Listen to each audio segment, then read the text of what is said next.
Vijaya, a very good morning to all the participants. Yes, even as Mr. Murli has suggested, because it is Mr. Vikash Goel, yes, we are all set, ready, 1 minute early itself to the session. That's the name we have of Mr. Vikash Goel in our valuation professionals circles. So BVA is very happy to organize such a wonderful session on brand valuation, which is very much sought after, and Mr. Vikas is a pro in this. I welcome the speaker, Mr. Vikash Goel, and I request Mr. Ravichandran to formally introduce our speaker for the audience.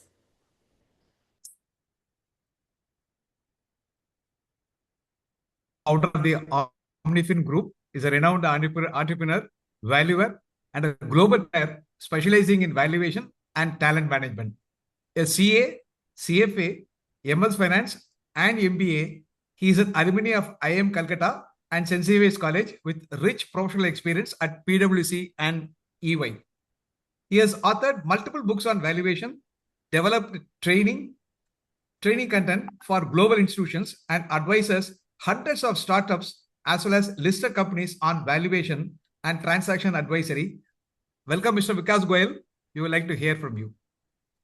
Thank you so much, sir. Always a pleasure coming and speaking at BVA. It's become a very large and accomplished group now. So always a pleasure coming here, and of course, I learn more than what I'm able to speak while I'm here. Of course, as usual, we would love to keep the session very interactive. I know that most of the people in the webinar today have done brand valuation, would have a lot of experience and knowledge around this. So for me, it's going to be just like a refresher. I'll talk about it, and then of course, I'm sure I'm going to get a lot of insights. I mean, we are at least I am not a specialist at this anymore, considering how the profession has matured in the country. I'm going to quickly share my screen. There was some issue with Zoom for me, so I'll just quickly check if that's working fine for all of us. I'll share the entire screen. Please confirm if you're able to see the screen. Yeah. Yes. Okay, all right. Good morning, all. Because it needs no introduction. Everybody has read his book, and when I become to pursue to become RV, I also buy his book, bought his book. Thank you, Kushbuji. Yes, sir. Okay, so shall we begin? Yeah. Yes. Yes. All right. Okay. So that's me, and so what I'm going to do is we will talk about intangibles a little bit, right? We'll have a very brief understanding or refresher on what is intangible. We'll talk a little bit whenever we talk about intangible, at least for people who have not worked in this space, tend to have some overlaps between goodwill and brand and trademark. So we'll talk a little bit about that.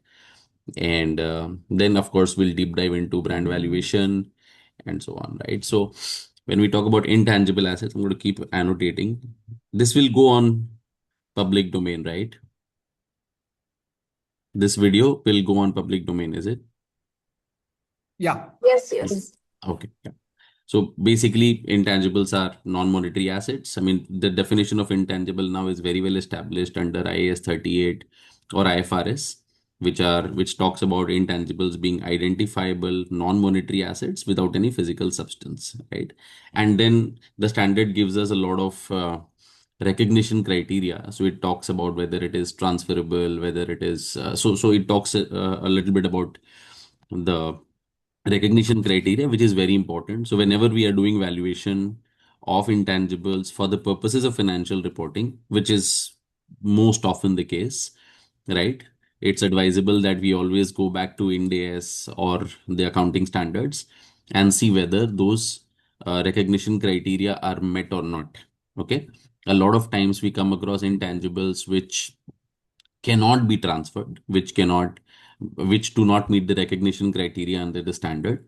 So therefore, in those cases, what happens is if you recognize those intangibles, it becomes very difficult from a financial reporting perspective. And especially if you have large organizations whose auditors are like big four folks and so on, right? the whole question of the intangible being non-recognizable becomes a matter of contention, and therefore the focus shifts from valuing the intangible to the existence of intangible from a financial reporting perspective. And then, of course, sometimes if it cannot be recognized, then they say that we don't need that valuation, right? So classic examples could be the company's reputation, the company's customers, and so on. So I'll give you a very simple example, right? So let's say there's a company which has a lot of customer contracts, right? And they get those contracts in the form of tenders. Now, when you're recognizing when you're valuing the company, of course, the tender would lead to the valuation of the company, because if the company has access to those tenders, it has been awarded those tenders will be valued. They will be leading to the cash flows and so on. But then, if you're valuing the company, let's say this company gets acquired by somebody else. So now the acquirer will do a purchase price allocation exercise. When they do a purchase price allocation exercise, they will have to look at some intangibles, because the company would have paid a premium over the book value of the company for sure. So now, can these tenders be recorded as intangibles, right? Can you Yes. record these tenders as intangibles in the sense Yes. that are these? So, for example, these tenders would essentially fall under the criteria of a customer contract, right? So, can you record these customer contracts as an intangible? So, while we are not going into the details of financial reporting today, but it is something that you must assess. Okay. Is there any view from any participant here? Yes, because we can record it. I have done such similar kind of PPA. Mm-hmm. And does the transferability criteria, is the transferability criteria required to be fulfilled in that case? So I will tell you what my situation was. Actually, I was valuing a pest control company Mm-hmm. where they have acquired, the entire business. And in that case, the customer contracts were the major, you can say, as an intangible asset, Mm-hmm. along with non-compete and all those that were Mm-hmm. also valued by me. So in Mm-hmm. that case, yeah, we have valued. And in that case also, there was Big Four only, who Mm-hmm. was the statutory auditor of that company. Yeah, yeah, sure. Mm. So very interesting, Pradeep ji. Thank you so much for sharing that. Right. So it's very important to understand the circumstances. So in this case, what happened in case of Pradeep ji's matter was that this company which was getting acquired, it had some intangibles. These intangibles were largely, let's say, tenders, and the acquirer would still be able to execute these tenders. These tenders would not lapse, right? So therefore, this intangible would continue to be recorded in the books of the acquirer as well. And then, of course, it will depend upon the nature of that acquisition. But if tomorrow there is a situation where that intangible itself gets transferred, is it transferable? Is there transferability there? What is the nature of the acquisition, right? So multiple factors will determine whether these intangibles can be recorded or not. So again, like I said, this is not the substance of our program today, but it's very important to understand the recognition criteria under the accounting standards, which is going to have a very important bearing on the valuation of intangible in today's stage. Particular company's capability of executing the tender. Mm-hmm. And I mean, that's my view actually. You can correct me. No, sir. Okay. So actually, it's a very interesting view, and from a valuation of intangible perspective, that may not be relevant. So, for example, let's say I have got a tender, right? Now, this tender, the contract says that I cannot outsource this tender. I have to do it myself. And now I don't have the capability of doing this. Can I sell this tender to you? You have the capability of doing it. The answer could be no, because I am not, the tender was awarded to Vikash Goel and not to Mr. Ravichandran. And therefore, even if Vikash Goel transfers this tender to Ravichandran, sells it to him in certain manner, right? Mr. Ravichandran will not be entitled to execute this tender, and therefore it Correct. will not be of any value. Any value. Right. Correct. However, if Mr. Ravichandran acquires Vikash Goel's company, which had got the tender, and now the tender can still be executed through the acquisition process, right? Then Then it it is can still be valued. So again, like correct. the crux of it, this is what we need to keep in mind. Kaji, good There are different morning. types of intangibles. Sir, sorry, is there a question, Chandra sir? How are you? Yes, yes. Good morning. How are you? Good, sir. Now, in the Very good. same case, when you got the tender, since you cannot transfer and Ravichandran company will acquire your company, Your company will become transfer company. In such a case, can we create this as intangible assets acquired? Again, interesting question, sir. So again, like I said, the nature of the acquisition will also have to be kept in mind. If Mr. Ravichandran is only acquiring my company's identity remains intact. It's a financial acquisition. It's not a merger, right? Then the ownership of my company has changed from Vikash Goel to Mr. Ravichandran. The tender Hmm. was allotted to my company. My company is still existing. Only the ownership has changed. Mr. Ravichandran can still execute the contract. Okay. If my company is now merged with Mr. Ravichandran's Yes. company, Yes. yes, I think that's where your question comes. Yeah. If my Yeah. company is merged with Mr. Ravichandran's company, then my company's existence might cease to exist. So Yes, sir. then in that case, the things become very complicated because the merger approval will come from the court.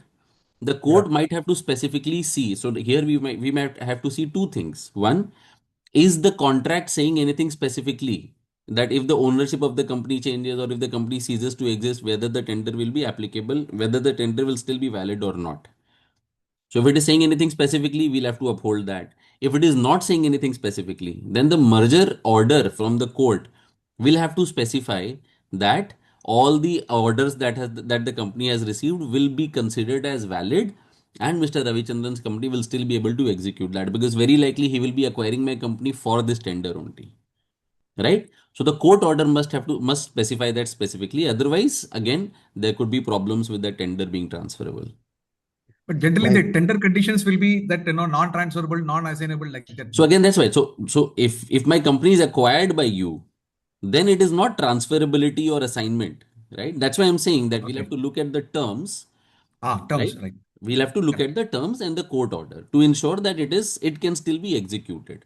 Net, what I'm trying to explain here in this brief point is that executability of those tenders, right? Whether the acquirer will be able to benefit from it will have to be seen from a legal perspective as well as from a financial reporting standards perspective. Okay. So that was just one example of the intangible, which is not a brand, right? So there are different types of intangibles. There could be marketing related, customer related, artistic related, technology based, contracts, and so on, right? Here are some examples. Again, we are not deep diving into it. I'm sure most of us understand this. So we can have marketing related intangibles. This could be trademarks, trade names, domain names, customer related because I have intangibles. one doubt. Yes, sir. Go ahead.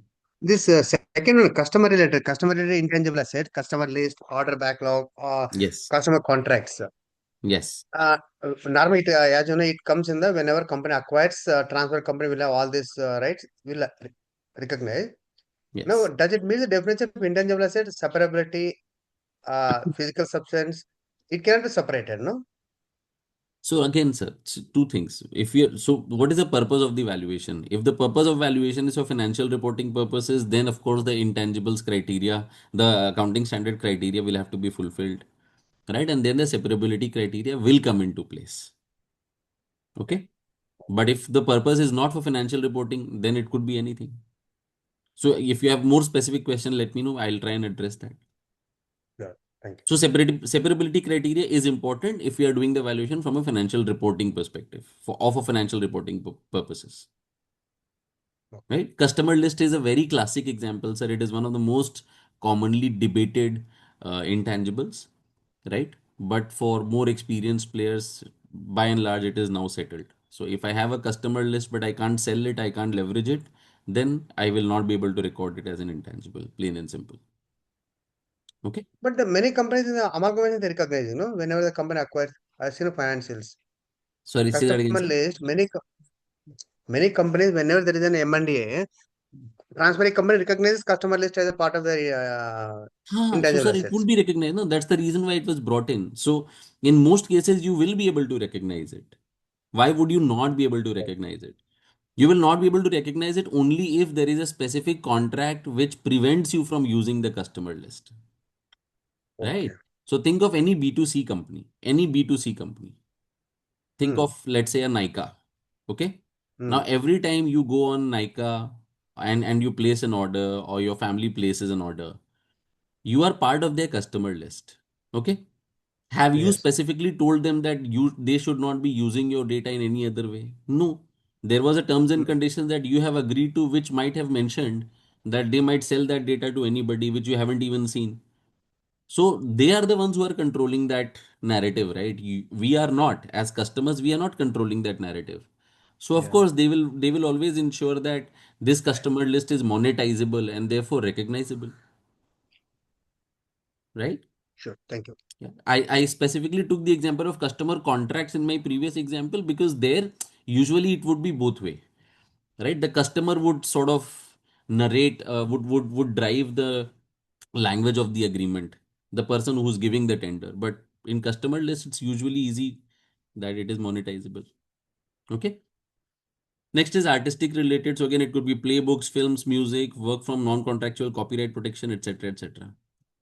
So interestingly, I'll tell you, I mean, since I've written multiple books, I can tell you this, that in most cases, the authors don't have the copyright of the books that they have written, right? So if I have written a book and that's been published by, let's say, Bloomsbury or Taxman now, I don't have the copyright of that book. I can't use the material of my own book freely anywhere. Then who will Okay. have copyright? The publisher has the copyright, sir. Is it? Of course, the publisher has the copyright because otherwise, sir, you will give your book to five different publishers. Everyone will publish it. It's the publisher Hmm. which is investing a lot of money in printing it, marketing it, selling it, right? So the Okay. Okay. publishers keep the copyright. So again, these are interesting things. Now, what happened is in my previous case, Bloomsbury has stopped publishing any technical books now because the company has been sold to somebody else. So 2 years after Bloomsbury stopped publishing these books, they have released the copyright back to me.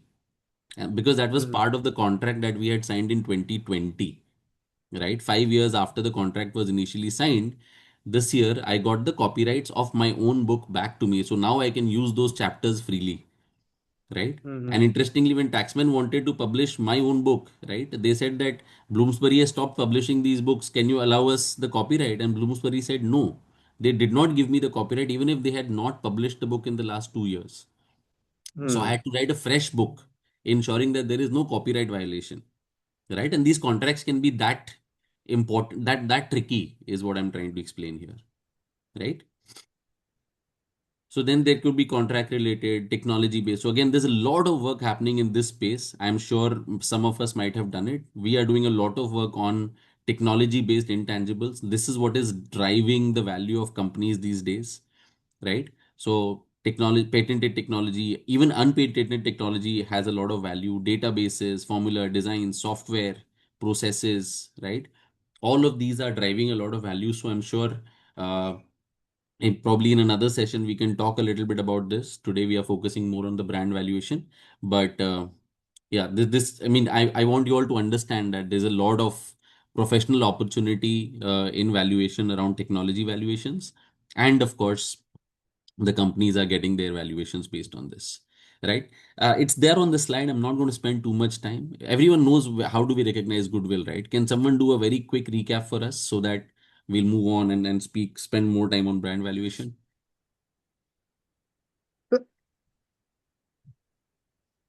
Yeah. Good. What is goodwill? How do we recognize goodwill? How do we value goodwill? Ind AS, non-Ind AS? How does it work? Sir, sir, this is a difference between a purchase consideration paid and assets acquired. Value of the assets acquired. Yes, perfect. Very nice, sir. Anybody else? Absolutely spot on, right? So basically what happens is we've all studied goodwill valuations, if when we were studying commerce or when we were studying BCom, right? That we are selling the goodwill and we used to calculate it based on number of years purchase and so on, right?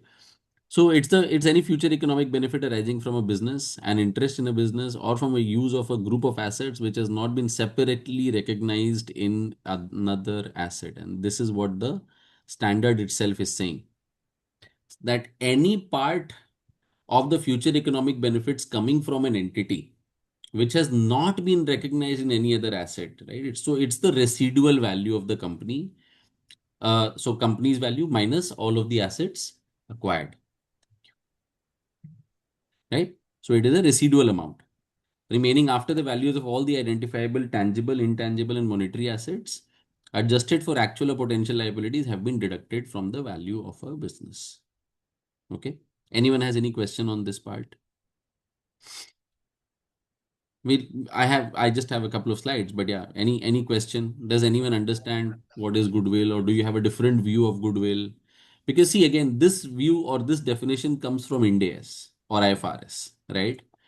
Is it any different in case of companies which are using Indian GAAP Sir, or partnership firms?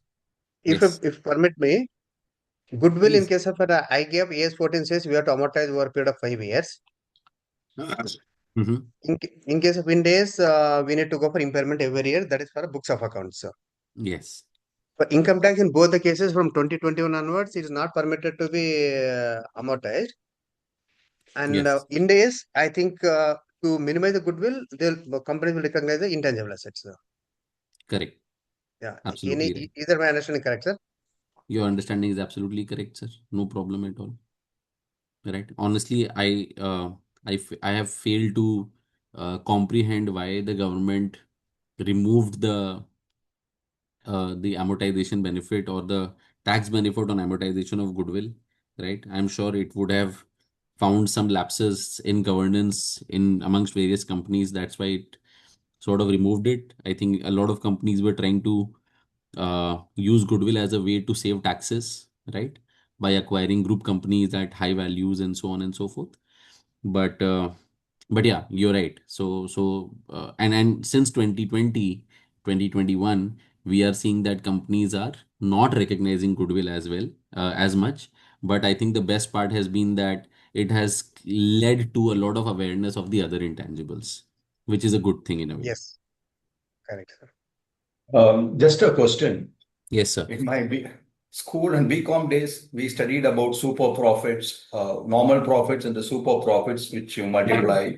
Yeah. Is that used anywhere still? That Yeah, method? yes, sir. It's still used in non-IFRS companies.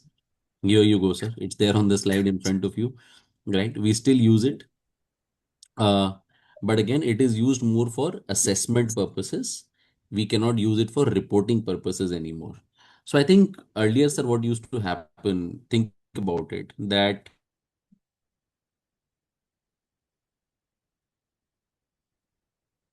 Hello. if you were to acquire my company, right? I'm not a multi-million dollar kind of professional services firm. I'm not subjected to IFRS or Ind. Hello, can you hear me, sir? Yeah. Hello, am I audible? Yeah, I Yeah, can you are hear audible. you. You're breaking up a bit. Maybe you need to just go out Yeah, and come back. It is a little disjointed. right. Is it for anybody? Is it for everyone or is it for I Actually, think thanks for so. bringing up this. Because on my end, others able to actually. hear me well? No, we are having the same problem. You are breaking up too often.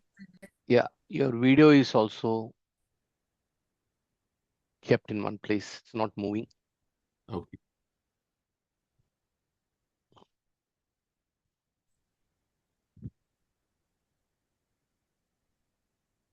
See, it's frozen, huh? Speaker will take some time to get Just a back moment. to us. There is a It problem. has come.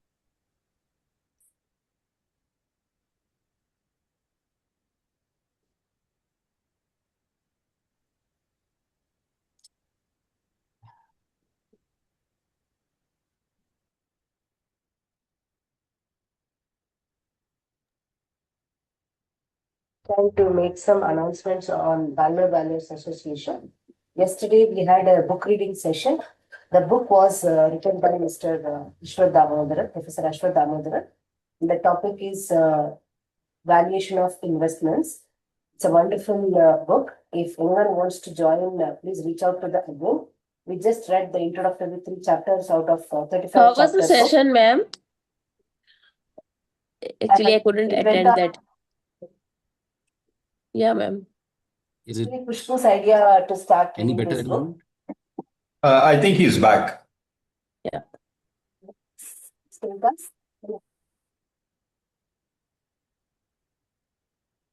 No.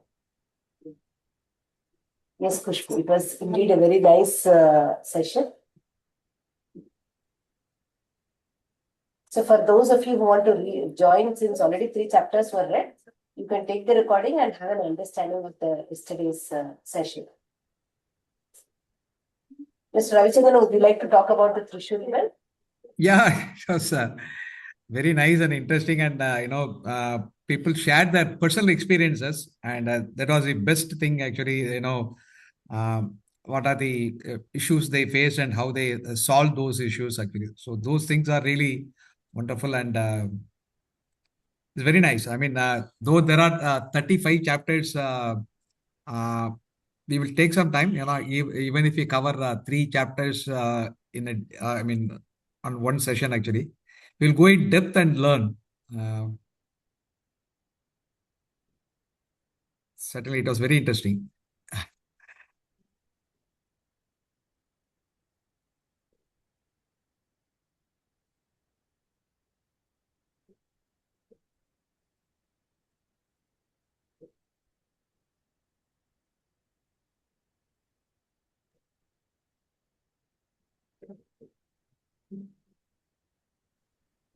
Trishul, 29th November 2025.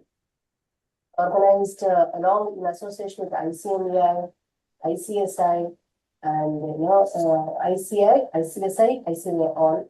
So please block your calendar and do join this physical session at Trishul, 29th November 2025.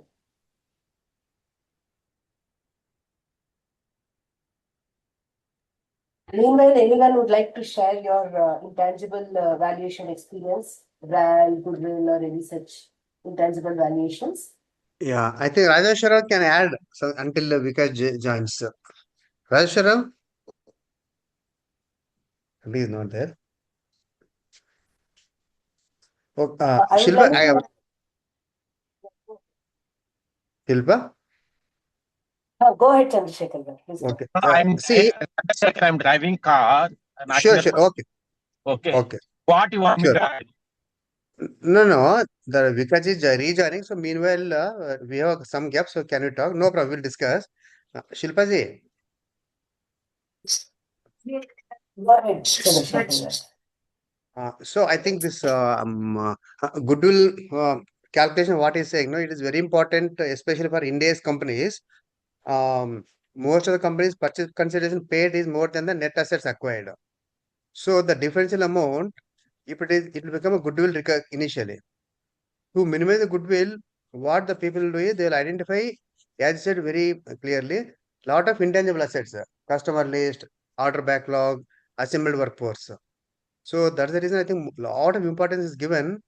The benefit is this intangible assets get amortization as per income tax 25%.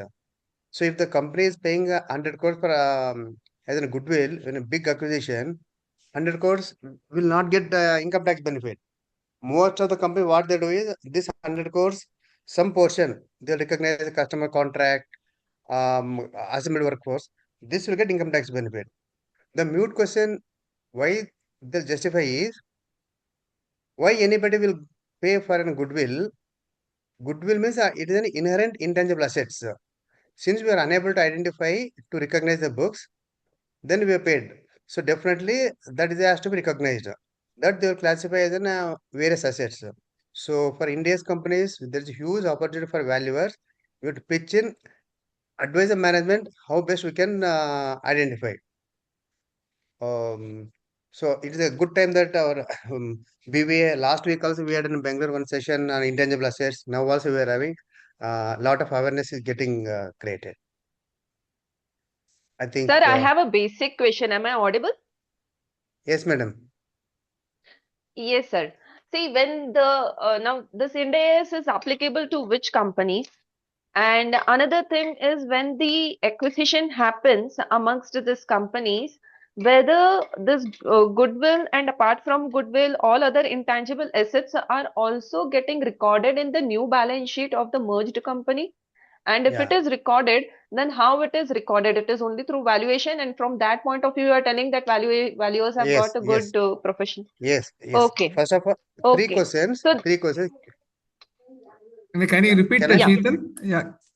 Sorry. Sir, I understood. I can respond. Three questions. First question was when sir, India is. I'll just decipher my questions again. One question is to which companies Ind AS is applicable. Second is if this mergers are happening amongst this Ind AS companies only, then how this intangible assets are recorded, and if it is recorded, then whether amortization is available or not available. Yeah. If I can respond, first question, Ind Yes, AS yes, is sir. when it is applicable. Ind AS when it is applicable, there is it is very clear compliance is there in all listed companies and other companies where the net worth is more than 250 crores plus their holding subsidiary associate companies. So for them is applicable part number one. Second question, these companies whenever they go for acquisition, if these companies are paying anything over and above the net assets acquired, that amount initially identified as goodwill. From that, we need to identify the intangible assets. Next, there our role comes into picture. How to identify intangible assets? This is a big opportunity is there in the purchase price allocation. We'll be doing the valuation. Next question, impairment, amortization. There are two things. One is the books of accounts. Second, the income tax. Assuming that you are paying 100 crores as goodwill, the goodwill is recognized in the books of accounts as a goodwill only. Out of that, initially, you recognize 50 crores as a customer contract, 10 crores as a brand value, another 20 crores as an say order backlog. So out of 100, 50, 10, 20, 80 crores recognized intangible assets, remaining 20 crores is the goodwill. Advantage is these 80 crores income tax allows amortization 25%. So there to identify how to identify the 80 crores is not it is a little technical job. It requires beyond our normal valuation. So that's what Okay, we have got a it. huge opportunity. Thank you, Sure. thank you, thank you. So I think generally goodwill to is give, generally to go, hi Pradeep here. Generally, to add this valuations of intangible, basically you need to assess what assets you are acquiring. correct. The acquisition of assets is very important. So I will just give you, in my case, what has happened is there was a pest control company which have acquired a pest control business of another company. In that case, the major contracts were, customer relationship because it's a service-based industry. So your customer contracts becomes a very important intangible asset, and the main of and most of the if you are acquiring for say 100 rupees, then almost 40 rupees will belongs to that customer contract only.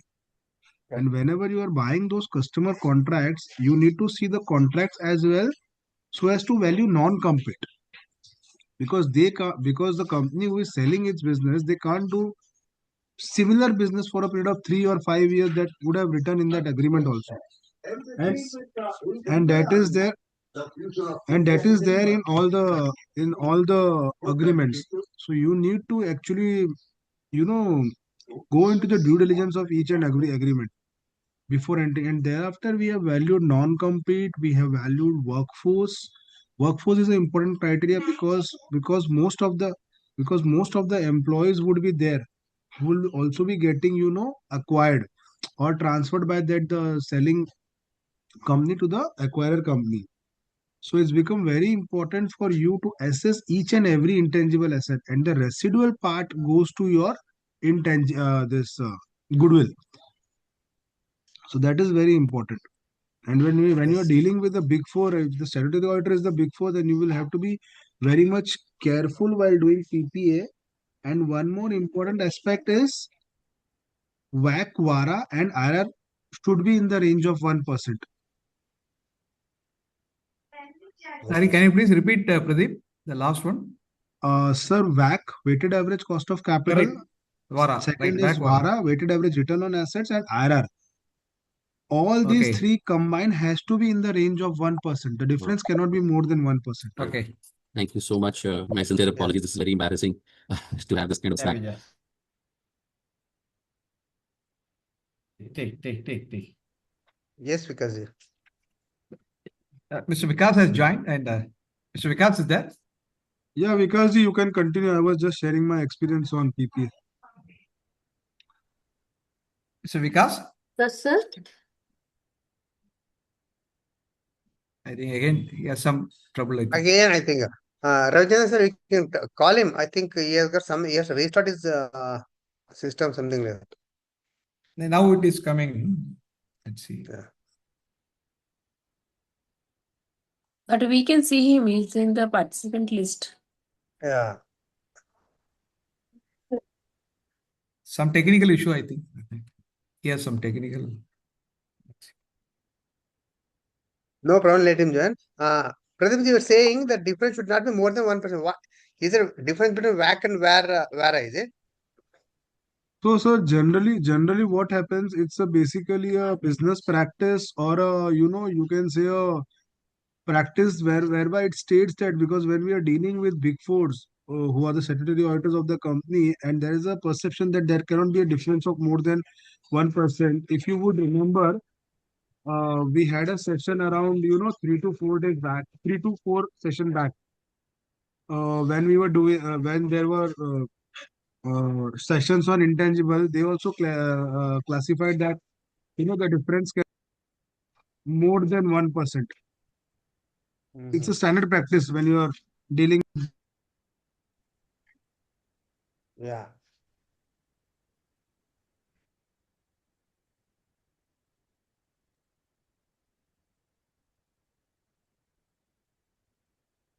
But what is the logic behind why WAC and VARA difference cannot be more than 1%? Ma'am, you can suggest it's an industry practice. If you're dealing with Big Four, they won't accept your PPA if the WAC, VARA, and IRR ka difference is more than 1%. That means there has been some, you know, uh, either projections are not right, either you have not agreed for the purchase consideration. And I will tell you one more thing also.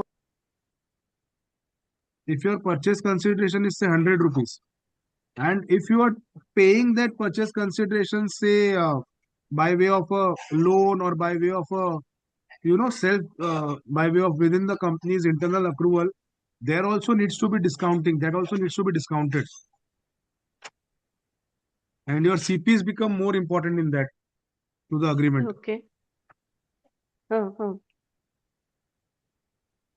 Trust me, whenever you do a PPA where the statutory auditors are big four, you will get to learn most of the things what I'm telling you. I totally agree with you. I have also faced the same No, it's a scenarios at the PPA. time of PPA. clearing my valuation report from the Big Four. No, PPA is a very tedious exercise as compared to valuation, I would say. Valuation is much more Agree. simpler than PPA. I see. Right.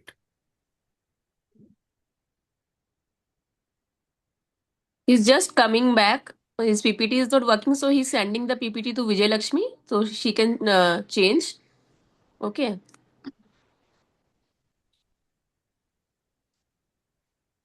And before signing the PPA mandate with any of your clients, just to share my experience, please make sure who is the auditor. And accordingly, your efforts will be there, and accordingly, you should charge the fees for the same. So fee depends upon their auditor. Sir, I was talking about Vikas ji. Vikas ji, I just had a talk with him. So he's saying he's sending the PPT to Vijay Lakshmi. Okay. Some issue with him, so he will continue now only. Yeah.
Hello. Yes, Yes, sir. Vikash ji. Yes, Yes. we are I'm waiting. extremely, Yeah, I'm No yeah. issue, extremely sir. sorry It for may all of happen. this. Yeah, ma'am, can we go on slide number 9, please? Slide number 9. Huh? Okay, one second, Yeah, sir. we can go in the slideshow mode so that it will be easier. But yeah, I'll leave that to you. I'm so sorry for this. No issue, sir.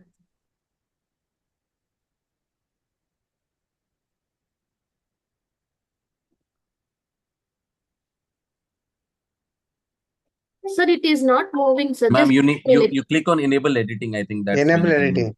Ah, Yeah. yes, sir. So sorry. Yes, yes. Sorry, sorry. One second, sir. I will share my. I will share. Vikash ji, we can start the discussion. We were like, Yeah. yeah. So we were talking about the goodwill valuation, and at one point, one of our friends mentioned that can we use the super profit methods again, and when do we use it? So I was explaining that the super profit method can still be used when you are valuing companies which are not under Ind AS, right? So basically, what happens in these cases is, let's say if you are acquiring a professional services firm like ours, right, or a legacy business. So what happens in those cases is, how do you determine the value of the business? So basically, what used to happen was that the super profit methods only used to help us assess the value of a company itself, right? How do you give a premium to a company? So basically, what used to happen in those days is that you would calculate goodwill, and you would add the value of goodwill to the value of the business, the book value of the business, and that would be the purchase consideration then, right? I mean, how much profits are you earning? Basically, that goodwill used to be the premium over the book value of the company. So, of course, we've come a long way from there, and therefore we don't use this anymore for financial reporting purposes. So, practically, what would happen is, as professionals, we wouldn't use this anymore, right? This is still a common method in partnership firms, but we don't use that. Is that okay, sir? I know I'm answering this after a long time. It's been a while that you asked that question, but that's where we are. Yeah, okay. Yeah. Can we go to the next slide, please? And which talks about a brief example of how this was calculated. So let's say if the capital employed in the business was 1,000, the normal rate of the return that the industry benchmarks would have is 12%. So therefore, your normal profit should have been 120. That is 120, 12% of 1,000. But your actual average profit has been 150. So therefore, you are earning more than what the industry is earning, right? So you're earning a super profit of 30 crores every year, and then you would give a multiplier, just the way we give a multiplier in case of a PE multiple. And how many years would you take to get to that profit, right? So that's number of years purchased. This could be usually 3 years or 5 years, and then you would get a goodwill of 90. So this used to be the premium that you would pay over and above the book value of the company, right? Next slide, please. I'm not used to doing this at all. It's so embarrassing to have someone else change the slides for you. Uh, so in a business combination, goodwill is recognized only if it is separable. So, sorry, an intangible is recognized to the extent that it is separable and it arises from a contractual or legal rights. We've briefly discussed this. I know when my Zoom was hung, Mr. Chandrasekhar was also responding to some questions which hovered around this point. So I'll move on, ma'am. Next slide, please. Yeah. Again, we have already discussed this. Mr. Chandrasekhar also answered this, that goodwill is basically purchase consideration less all the assets acquired, right? So within all the assets acquired, you would look at other intangibles also. It could be customer list, brand, customer contracts, trademarks, etc. One thing that I had heard intermittently, which I felt it needs to be clarified, is a workforce. So under Ind AS and IFRS requirements, right, is workforce an intangible for us? Is a good workforce, a good team an intangible? Yes. Do we recognize this? We don't recognize this, but we sometimes we need to calculate this. Right. So you always need to calculate this we always need to calculate this, but the workforce value is subsumed into goodwill, Goodwill. right? It's very important for all of us to understand this, that whenever we calculate the value of a workforce, we call it as assembled workforce. The assembled workforce value gets subsumed into goodwill. It's very, very important to understand this, especially in case of both service businesses as well as manufacturing businesses, right? So, for example, in case of service businesses, you have professionals, right? Your team, and that is what drives the value of the organization. But then that team has not led to creating any kind of patents or formulae, right? Something of that sort has not been created, right? And it is not meeting the recognition criteria under IFRS and AS as well. So in those cases, what happens is that value of that assembled workforce, which is a very good value, gets subsumed into goodwill. Okay. Any Because questions? I have one doubt. Yes, sir. Go ahead. It means that assembled workforce I can't recognize, though it is an inherent, but I can't recognize. I can't recognize, is it? Yes. So you can't recognize this separately. So in the balance sheet, you will not find assembled workforce as an intangible. Assembled workforce will have to be subsumed into goodwill, meaning it is part of goodwill. So then what we can recognize will customer list, brand value, customer So, sir, contract, see again. trademark. Yes, yes. So customer list is separate from workforce, right? Customer list is on the customer side. Workforce is your employees. So No, you have not to my employees. When I'm acquiring other company has got lots of assembled workforce. If I want to create similar asset, it will create 6 months. No, no, sir, of course. So even for customer list, I'm talking about the acquiring company customer list only, no? In No, case of an acquisition, the customer list will also be of the acquiring. The workforce will also be of the acquiring. The brand will also be of the acquiring. no, Right? acquirer, no. No, no, no, sir. Again, see, customer list, brand, customer contracts, they can be of both. But right now, we are discussing from the perspective of purchase price allocation. So purchase Correct. price allocation will only be done for the acquiring. Why will you do it for the acquirer? No, correct, sir. Agree. I'm putting differently. When I'm acquiring a XYZ private limited company, I'm paying 100 crores. Out of Yes. 100 crores, 80 crores is an tangible assets. Yes. Remaining 20 crores is a net size goodwill. No, In no. the Remaining 20 crore. Sorry, sir. Remaining 20 crore is intangible. Within this intangible, correct. intangible, you will recognize any identifiable intangible, customer Correct. list, brand, contracts, etc. In this case, when I'm identifying at 20 crores, I need to identify the customer list, brand value of acquirer company. What is the value? Then I'll get it. Of the acquiring company, sir. Why? So again, now the acquiring company has become part of the acquirer. Okay, understood. But only that portion. If I'm acquiring Yeah, XYZ private limited, target correct. company portion only. Target, yeah, sure. Okay. So for all of this, it will be for the target company only. Correct. Yeah. All right. Okay. Like workforce, because like workforce, what all other intangibles would be subsumed in the goodwill, and Only why it is? Why only work? if I remember correctly, it only talks about assembled workforce will be subsumed as part of goodwill. Right? Why? The answer to that is, let's go to the previous slide, ma'am.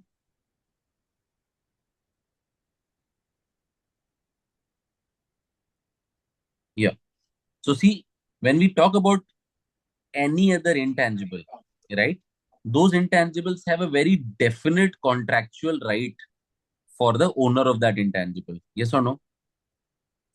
But in case of assembled workforce, the contractual right is very limited. You can't have your people bound into contracts that they can't leave you. Okay. Only 2 months notice. They can only be notice periods. And even if the notice period is there, you can only recover a small portion which is part of the notice period. You can't recover their capabilities. You can't recover their you can't ensure that they will stick around for a certain period of time. So therefore, it is always called as a collective intangible, right? The skill of the team, and therefore we are subsuming it as part of a goodwill, because you. So again, see today, and it's very interesting because the way things are unfolding in the business space, we have a lot of options of trading on employees these days, right? I mean, how the professional services firms are working today. So let's say if I am a large manufacturing company and I need certain skill set, I will ask an EY or a Deloitte or an Omnifin or anybody for that matter to say that, hey, I need X number of people for Y number of months. I need these people for 6 months. And these people will come and sit in my company for 6 months working exclusively as per my instruction, but they will be on the payroll of a Big Four, an EY or a Deloitte or whatever. Correct? Okay. And there the contractual rights are very different. For example, EY could either send their existing employees to us, or they could hire people from the public. I mean, from the public sources exclusively for this contract and give it to us. So in those Okay. cases, it will be interesting to see how the whole intangible space will change in the times to come. I mean, for example, yesterday Right. we have the new labor code which has come in, which has recognized fixed term employees specifically, right? If some of you have followed this, so fixed term employees again, contractual employees. So we'll have to see how the contractual employees will be treated in the times to come, whether they will be treated as a separate intangible, etc., or not. But as of today, it is subsumed as part of goodwill. Okay. Any other intangibles like that, which is I subsumed part haven't of heard of, goodwill? ma'am. I haven't heard of. Okay. So to me, it's only assembled workforce. Okay. Okay. So that allows us to move into the next topic, which is the core topic, brand. Ma'am, can we go to slide 13, please? Every time I'm asking you to change the slide, I'm feeling so embarrassed. Next slide, please, ma'am. So again, when we talk about brand, it is a marketing related intangible, and this may include logo and names and terms that are intended to identify products and services. So again, a lot of times people get confused between goodwill and brand and trademarks, right? And logos. So it's important to understand that all of these terms could be different. Some of these terms would overlap as well. Okay. So what does a brand do? It helps you create a distinctive image and association in the mind of the consumers and other stakeholders, right? It must create economic benefit for the owner of the brand. So in my few slides, next few slides, we'll also talk about a couple of myths. But again, it may be referred to as a trademark or a bundle of intellectual property rights, right? So you see, brand is a very interesting intangible because it may be completely independent of other intangibles, or it might again be a collection of some intangibles, right? So for example, Omnifin, you see a logo of Omnifin on this PPT. Now, is this Omnifin logo, is this a trademark or is it a brand? What is your view? Is this a trademark or is this a brand? It's a trademark. It is registered as a trademark, but when you continue and build it, it becomes a brand, I think. Right. So tomorrow, is it possible for me to value both trademark as well as brand separately for Omnifin?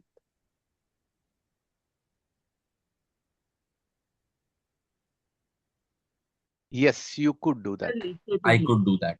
So if I did that, so let's say, okay, so let's say my total, just again, as I'm doing this just for discussion purposes, my total value of the brand is, let's say, hypothetically speaking, and God willing, 5 crores. Okay. So would the value of my trademark be separate from the brand, or do you think that when I'm talking about the brand value as 5 crores, or the trademark value should be a part of the brand value in this case? Trademark value should be a part of the brand value. It should be a part Exactly. of.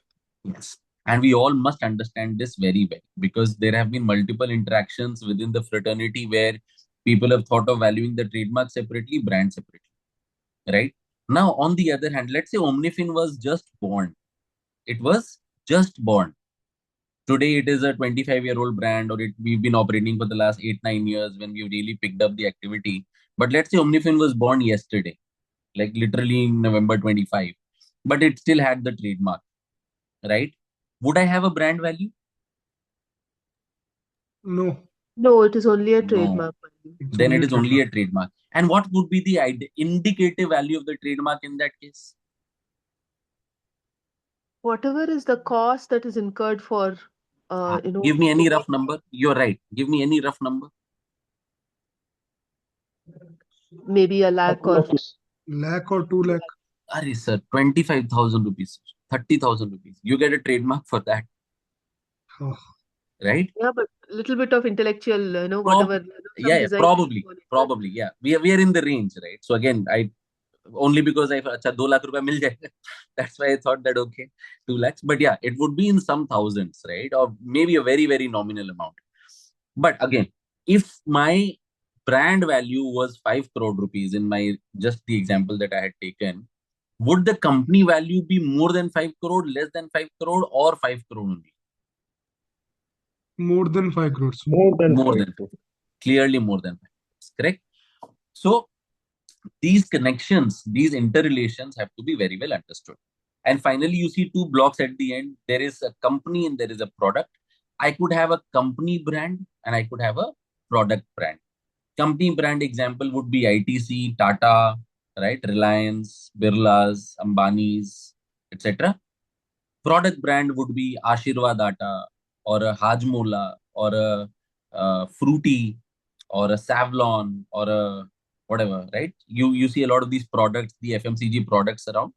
There could be product brand. With this, you also understand that a product brand could be a part of a company brand as well. All right. So we need to keep these things in mind. Can we go to the next slide, please, ma'am?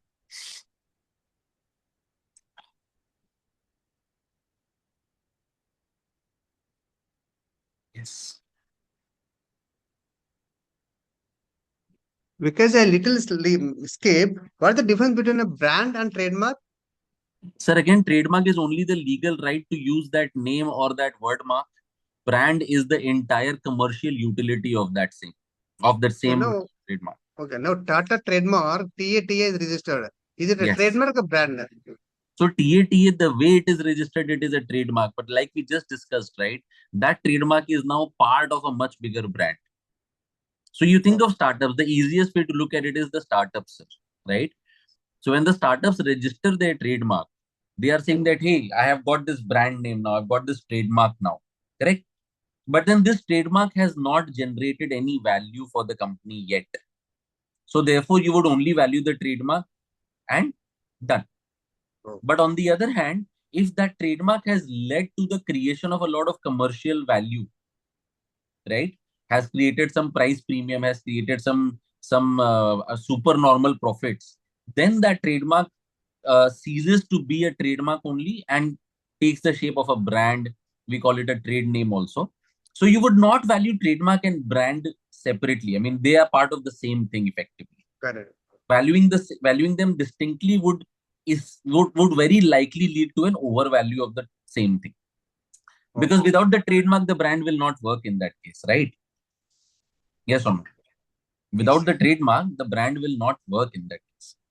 It means a trademark isn't just a legal registered pride. Brand value has to keep on increasing business. Okay, sir. Exactly. Now, in case of internet domain names, right? Again, it's not the same as trademark, but it can lead to that kind of a situation. So for example, you wanted to buy internet domain name, you wanted to buy google.co.nz, let's say, right? New Zealand.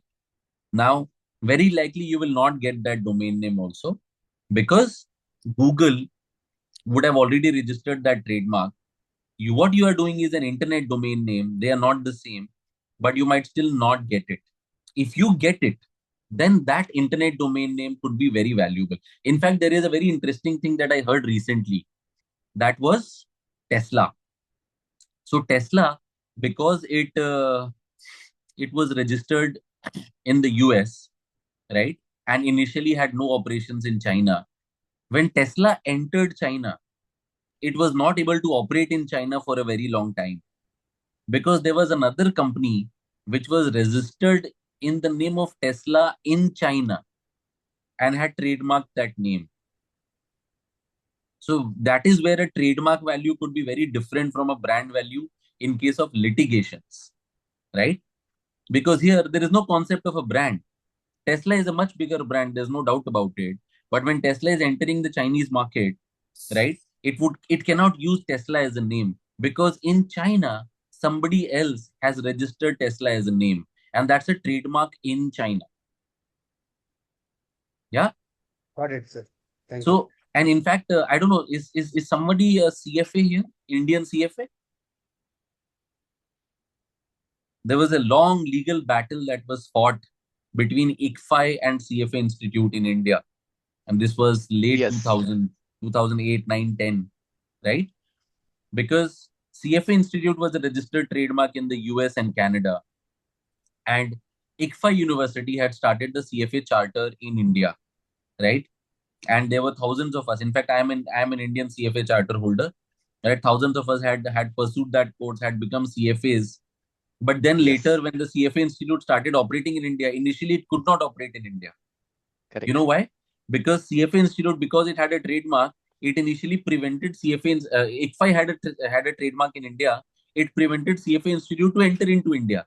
So we had to go to Kathmandu to write the exam. Correct. And then effectively that legal battle was fought for a very long time. They came up with a global settlement, after which it was decided that CFA Institute will continue to operate in India. CFA ICFI will stop issuing the CFA charter, and anybody who has been granted a CFA charter will write CFA India, right? And that's what we do. So again, those are values of trademarks, right? So in case of litigation, a trademark would be valued separately, completely separately, and will have no relation to a brand. For commercial purposes, for more business purposes, we will look at trademark as subsumed within the brand value. Is that discussion okay? Is there any question? Are we good on this? Yes, sir. Absolutely good. Clear, sir. Thank you. Thank you. Can we go to the next slide, please, ma'am? So again, whenever we are valuing the brand, we have to do some tests, right? Because see, we are not a very we are not at a very nascent stage in this country, right? I mean, now we are actually dealing with issues which are global. So if we are driving a value, somebody asks us that, okay, how do you defend this value? In case of brand valuations, that defense has to be very, very strong. So we do we do a few tests. So A, presence of the brand. Do I know about it? Right? Relevance of the brand. Does it have anything to offer?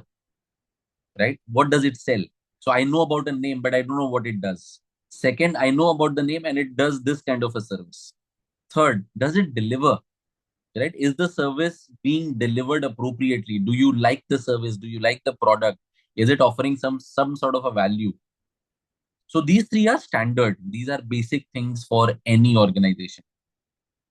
Then the fourth part comes. Does it offer something better than the others?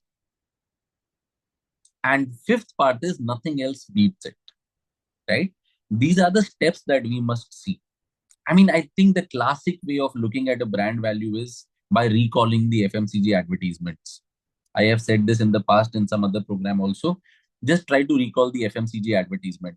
You think of a Colgate toothpaste advertisement. It says that this toothpaste is better than an ordinary toothpaste, right? You look at a Surf Excel advertisement itself, it says this detergent is better than an ordinary detergent. You look at a soap, this is better than an ordinary soap, right? There is hardly advertisement which says that I am better than my competitor. It doesn't even talk about a competitor. Are you able to recall those advertisements, sir? So Colgate and Surf Excel has made that brand like कि we used to sell कि detergent is not, it is Surf Excel के दूसरा brand. They have So it's become that like kind that. of brand they have created. Yeah. Yes. Toothpaste means Colgate. No, but I'm trying to. So thank you so much. But I'm trying to help you recall any advertisement of an FMCG Yeah, it is product. always like said. Right? It is Comparison point. comparing. Yeah. So it will say साधारण साबुन से बेहतर है, साधारण toothpaste से बेहतर, right? So that is how the brand value is valued, created. I mean, calculated. The brand would be calculated as to what value does it create over and above an ordinary product, not against a competitor product. And that is where the advantage part will come into play. Right, ma'am? Can we go to the next slide, please? Some important brief data points for you. Next slide, ma'am. So see, these are the top global brands in 2025. Apple remains on top, and the value has gone down by 4%. Microsoft, the value has gone up by 10%. It is now valued at $388.5 billion. Amazon has gone up by 7%, valued at $319.9 billion, and so on. Right? We have seen YouTube, Instagram, and Nvidia. They are the top risers. They have increased their brand value significantly in 2025. And you see these names, right? So there's Google, Samsung, Toyota, Coca-Cola, McDonald's, Mercedes-Benz, Cisco, Louis Vuitton, YouTube, BMW, Nvidia. All of us have known about these names, right? It's not that we don't know about any of these. We know all of these. Yes or no? Agree? Yes. Yes. Go to the next point, please. Next slide, please. So how does Interbrand rank the brands? Right, I'm bringing these public sources so that whenever we are valuing brand, we should have defense, right? So a significant percentage of the brand's total revenue must come from outside of its home region. This is their ranking criteria. Okay, this has got nothing to do with a legal framework. This has got nothing to do with Omnifin. I'm only sharing this information with you. Second, the brand must have a global presence and penetration in the emerging markets as well. Okay. So again, these are global brand rankings. So therefore, they are seeing these as key criteria. Third, they must be sufficiently publicly available data on the brand's financial performance. Economic profit must be expected to be positive over the longer term, delivering a return above the brand's cost of capital. The fourth point, the profit part, is something that we use extensively for valuation of brands. The brand must have a public profile and sufficient awareness across the major economies of the world. And the brand strength score must be equal to 50 or above. So again, at Omnifin, we have designed our own brand evaluation matrix. I'll give you a brief snapshot of that. But again, Interbrand also has a strength score. And for any brand to be featured in the top 100, it should score more than 50. Okay. Go to the next slide, please. Please let me know if you have any questions on these. Next Vikash, slide. What is the criteria of the score? Score I criteria? I have not put it here because I could not find this in the report. If you go to Interbrand website, you should be able to see a more detail on that. I just wanted to bring it to your awareness, right? That something like this is happening. The next is India top brands. This is given by another company called Kantar. And in India, the top 10 brands are HDFC, TCS, Airtel, Infosys, ICICI Bank, SBI, Ultratech, Cement, Geo, HCL Tech, and LIC. And it talks about what is the value of these brands also, right? 44.9 billion dollars is the HDFC Bank brand value, right? Can someone do a quick check and tell me what is HDFC Bank's market capitalization in US dollars? Can someone do a quick check for me while we discuss this? Sure, I will try. Yeah. Okay. So this is how Kantar is valuing the brand. Ma'am, can we go to the next slide, please? And I will ask you to come back to this slide when Chandrasekhar sir looks at the brand, the market capitalization. So what It's Kantar is, SDFC Bank market cap is like 175 billion to 189 billion dollar as of one Yes. second. November Okay, 2025. perfect. Let's go to the Yeah, previous slide, ma'am, please. billion dollar it is. Yeah. So out of $187 billion, $44 billion is the brand value. Mhm. Okay. So someone has calculated or some on some parameters they have come up It with is it. Kantar has calculated. This is an Okay. entity. Okay. This is a Okay. company which releases India's top brands every year. Okay. Okay. Top 100 brands. So in fact, I don't know how many of you have seen this, but we should see because it is releasing the list of top 100 brands. Sometimes you will Mm. find that we are doing a brand valuation, but then that brand is already valued by a public company in a public domain, right? So that can be used as a reference point. We might not be able to use it for legal purposes because you still have to arrive at that valuation, but it helps as a good benchmark.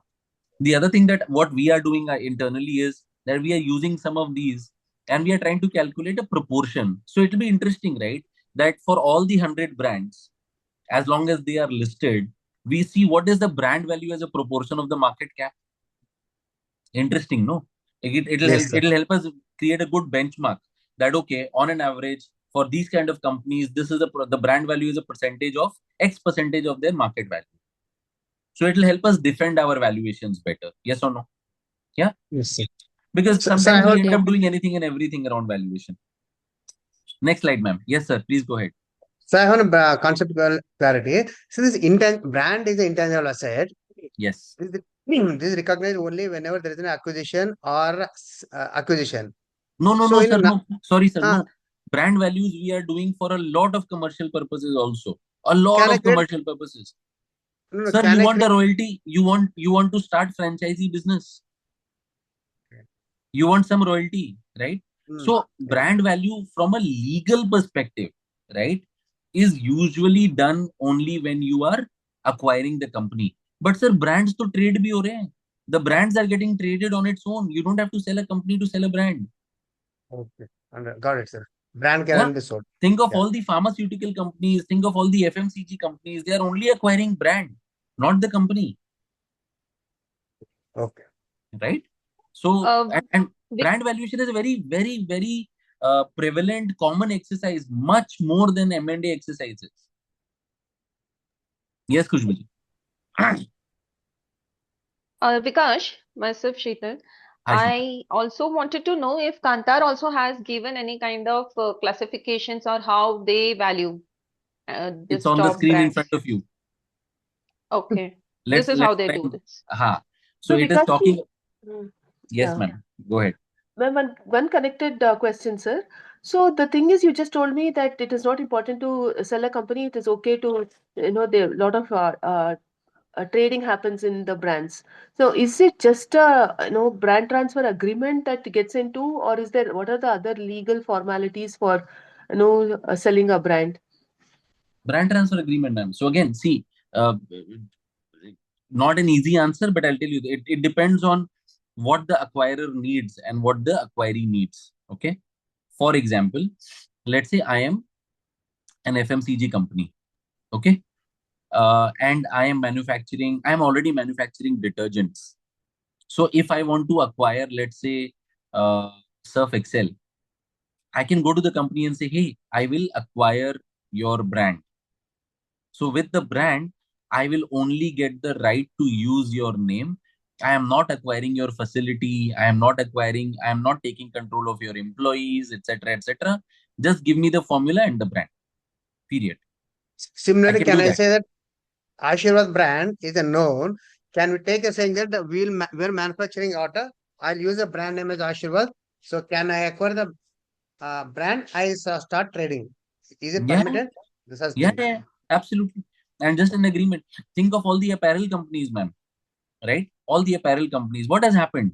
So let's say Reliance, or so if you go to a shopping mall today, right? Most of the apparel companies are now held by only apparel brands are now held by only 3 to 4 companies. Aditya Birla Retail, Reliance Retail. They are having more than 50% market share of all the global apparel brands that are being sold in India. So you want a Louis Philippe brand, you want a Gap brand, you want I mean, I don't even know what brand names are there in apparel, but they all have rights to get the to use the brand in India. And so, for example, if I was wearing a Louis Philippe shirt, Louis Philippe is not manufacturing those shirts in India, right? Not at all. So Myntra can get Louis Philippe shirt rights for only on all the online sales, and Reliance can get the Louis Philippe shirts rights for all the offline sales. Both have bought the brand rights in India. Arvind Fashion is there. He owns this Ah, Levi's ka jeans. Yeah. yes, yes, correct. So next slide, ma'am, please. I want to quickly show how Kantar is valuing the brands. Next forward. And thank you for sharing the full screen. I'm sure it's better for all the next, ma'am. Next. Yes. So you see ma'am, sorry, the previous slide. Yes, here. Financial value, right? So the proportion of the total dollar value of the parent company that can be attributed to the brand in question, considering both current and future performance. It may not be very clear, ma'am. It's available from a public document, but I'm just giving you a perspective of how Kantar is valuing the brand. So it is taking a financial value, proportion of the financial value generated by the brand's ability to increase purchase volume and charge a premium. So financial value into the brand contribution percentage leads to the brand value. We'll go into more details. This is available in public domain. I just thought of bringing it to your notice. Okay. Next slide, ma'am. So, for example, how do you really create impactful brand images? So it can come from marketing campaigns. Here's a small story. So Ambuja Cement and ACC had joined hands, and they had come up with a marketing campaign which was titled "Change the Story." So the campaign aimed to highlight the company's efforts to clean the river Yamuna through non-invasive technology called the bubble barrier. Right? What happened to this? What happened because of this marketing campaign? Can you click on next, ma'am? So 48.3 million impressions, 21 million unique reach with 162% engagement rate, organic trending on Twitter for Change the Story for about 2 to 3 hours with more than 3,000 tweets. Over 1,900 people showed support. Right? So can do marketing campaigns contribute to brand value? Yes. But is brand value same as marketing spend? No. We'll talk about this. Next slide, please, ma'am. So there are some myths about brands, right? So brands deemed to have a, sorry, ma'am, next. So brands do not have infinite lives. Brands have indefinite life. There's a difference between infinite and indefinite lives. So if you have acquired a brand, you might want to amortize it. It may be tested for impairment. So today under IFRS, you have to test it for impairment. You don't amortize the brands. Next, ma'am. You can add brand value to the enterprise value. No, have you already discussed this? Brand value is always part of the enterprise value. You don't calculate the DCF value of the company and then add the brand value of the company to the DCF value of the company. No, the brand value is always part of the DCF value of the company. Okay, next. Brands and goodwill and trademarks are all the same. We have discussed they are all distinct. We have discussed in length as to how they can be distinct. We have taken multiple examples. Next. Brand value equals marketing spend? No. As we discussed, marketing spends may influence the brand strength, but the value arises from the brand's ability to generate cash flows. Ye text has been distorted a little bit. It's a different font, but it is coming from the brand's ability to generate incremental cash flows, right? Next slide, please. Again, valuers have to be very, very careful. Okay, ma'am, next. So we all know about the Kingfisher story. I don't know how much are you aware about the brand valuation of the Kingfisher story. Okay. So brand valuation by a large consultancy firm put its value at 550 million. That is around 3,000 crores. You want to know the name of this firm also? I am not saying this, but you can find out. It's one of the big six. Okay. In 2012-13, the airline's brand name was pledged to 14 lenders under a debt recast agreement in which loans valuing to 6,500 were restructured and converted into equity. Now, the important thing that I want to highlight here is, please note that brand values are very fragile, very, very fragile. Okay. When a company is doing well, then you will say, hey, the company's brand value is very good. But the moment the company goes south, the first thing that is eroded as part of its value is its brand value. नाम खराब हो जाता है. We say this phrase, right? नाम खराब हो गया. मतलब the brand value is gone, right? It has spoiled my name. So the brand value is the first to go down when the company stops performing well. So therefore, we have to be very careful about how we are valuing, why we are valuing the brand. So we will have companies coming up and saying that I have pledged my brand against equity, right? It's very risky for the company. Very, very risky for the company. You see what happened here, right? So the brand was valued at 3,000 crore. There were loans worth 6,500. So now the company had to issue equity to the lenders, because if the brand is going south, what will the lenders do with the brand name, right? So it was pledged against equity. So they were restructured and converted into equity. Can we go to the next slide? Any questions, please let me know, okay? So this is where we start looking at brand valuation. 1 second, more a legal question. Yes. The bank could have auctioned the brand and tried to monetize it. Yes, they tried doing that, ma'am. If you go to Bangalore and Mumbai airports, you will see a lot of Kingfisher aircraft still parked there, right? So yes.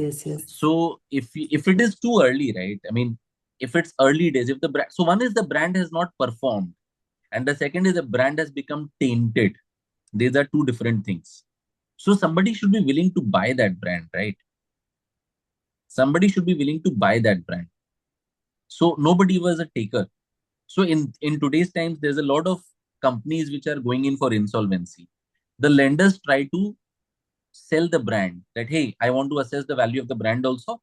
Even if the company is not doing well, can we try and sell the brand? Less than 20% of the cases, the brands are getting sold. Okay. Less than 20% of the cases. The brand will have a good value when it is being transferred when the company is doing well. If the company stops doing well, you have to be very quick to transfer the brand. Otherwise, there's no taker practically. Okay, ma'am. Does that answer your question? Correct. Yes, yes. Actually, this also I feel the entrepreneur should treat it as an asset and maintain it, and then give it off at the right time, or else the whole value is gone. Yes. And we are doing some work around brand management also, right?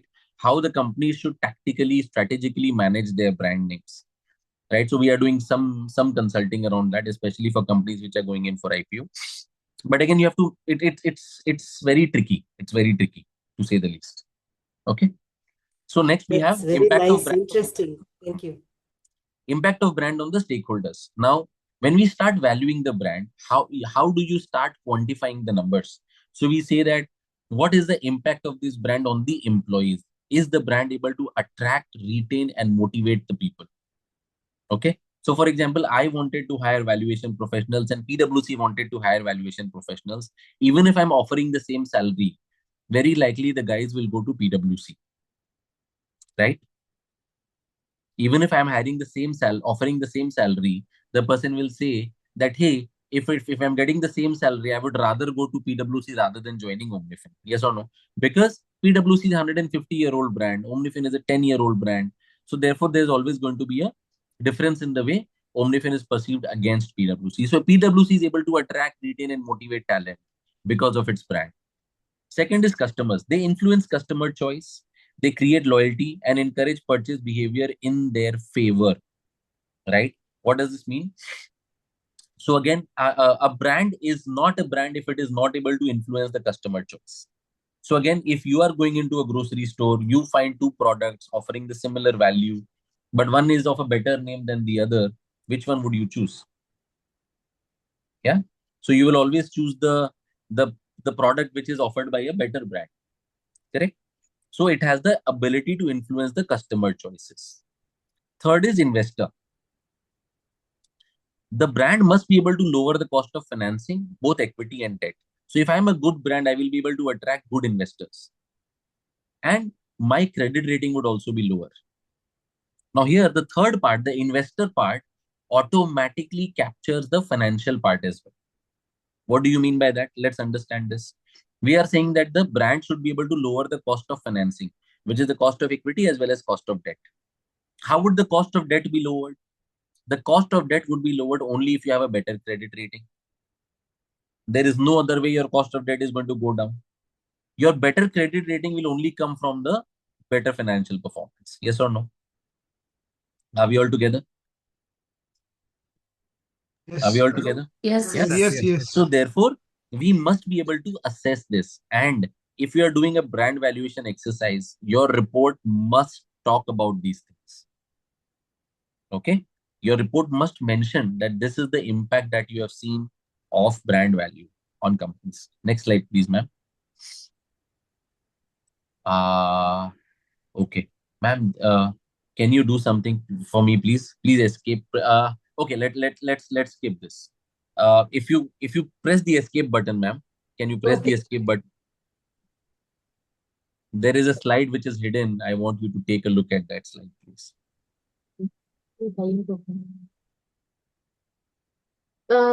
Which slide, sir? Just press the escape. This slide number 24, which is hidden. I want everyone to take a look at this. Yes. So don't go to the slideshow mode for the time being. Just very quick look for all of you. This is Omnifin's 100-point matrix. Okay. So we have created a 100-point matrix where we say customer scoring is 30, employee scoring is 20, investor scoring is 20. So we've talked about the three criteria in the previous slide. Then we have presence, differentiation, and governance. So when we are doing a valuation exercise, we rate the company's brand on a parameter on a 100-point scale across these 6 parameters, right? Based on this scoring, we are valuing the company. Okay. So this is proprietary to Omnifin. I can't go into too much details because we've created this in-house, but it still will give you a good perspective of how or what to check when you are doing the brand valuation. Okay, ma'am, we can go to the slideshow mode and go to the next slide, please. Sure, sir.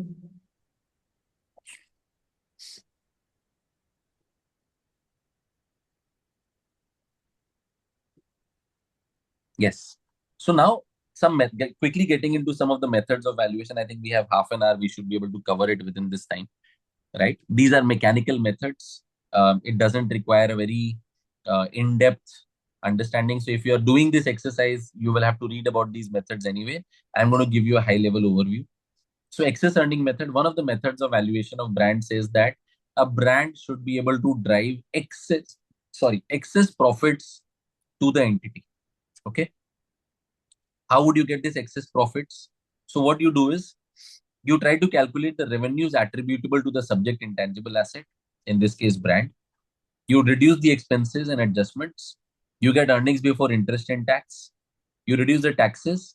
And then you get after tax CAC. What is CAC? Contributory asset charge. Okay. What is contributory asset charge? You will have to put in an allotment to the extent of working capital and assets which are utilized by the intangible asset. So excess earning method can be used for any intangible asset. Okay.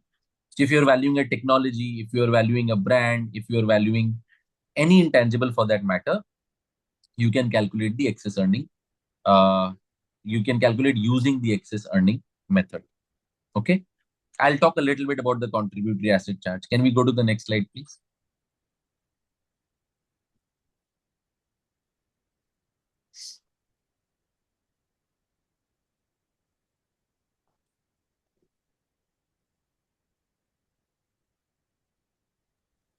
Please Click give me. anywhere and then it will go to the next.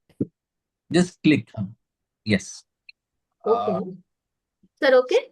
Yeah. Sir, Yeah. is it okay? Yes, ma'am. So now, only if we are doing this exercise more from a purchase price allocation perspective, you are using the excess earnings method. The excess earning method will allow you to value an intangible using a simple DCF exercise, right? The customer contributory asset charge is what? When we are doing a DCF, what do? We calculate the profits. We take the after-tax profits. After the after-tax profits, we are deducting two more things. We deduct the investment in net working capital and we deduct the capex amount. In case of intangible, we are doing almost the same thing. We are saying that how much of working capital is consumed as part of the intangible being productive and how much of fixed asset is being consumed for the intangible to be productive. So that is what contributory asset charge is. In a purchase price allocation exercise, this slide becomes important. What we have to do is we have to do a reconciliation of WACC, VARA, and IRR. What is WACC, VARA, and IRR? WACC is all familiar to everybody, right? It represents weighted average cost of capital. So it represents the rate of return required by the debt and equity holders. This slide, if somebody is not understanding, please let me know. Okay. Explaining this. IRR is in case of business combinations. It represents the implied rate of return in the transaction from the acquirer's perspective. So an acquirer, when he's acquiring this company, is going to expect a certain return from the acquisition, right? That's the IRR for the acquirer. It is calculated by equating the purchase price of the target, that is how much money you've paid to acquire the target, with the projected financial information, that is the forecasted financials, which is prepared by the acquirer during the acquisition decision-making process. Take a pause, read this, let me know if you have any question. Vikash, just can you give an example for IRR? Yes, sir. So I am going to acquire another company.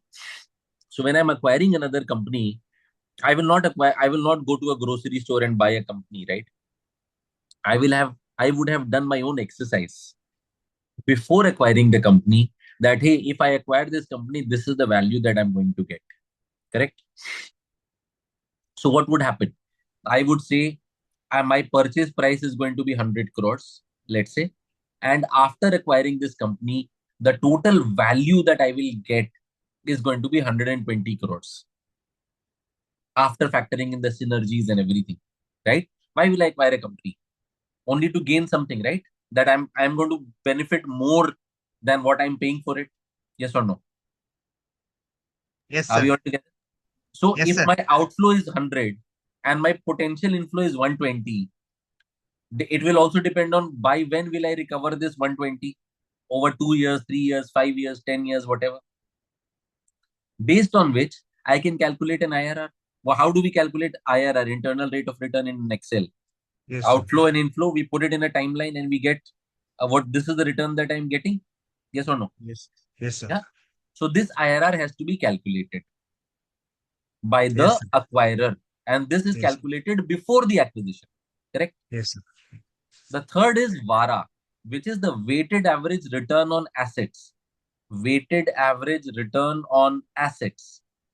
So this represents what? The weighted rate of return earned by the portfolio of the acquired assets, including the intangible assets, such as brand, customer relationships, etc., etc. What does this mean? When I'm using a discount rate is used for the business as a whole. Yes. Yes, sir. So if I was to if I had to value a business, my discount rate would be, let's say, the cost of equity. But if I was valuing only a land, will my discount rate be 15%?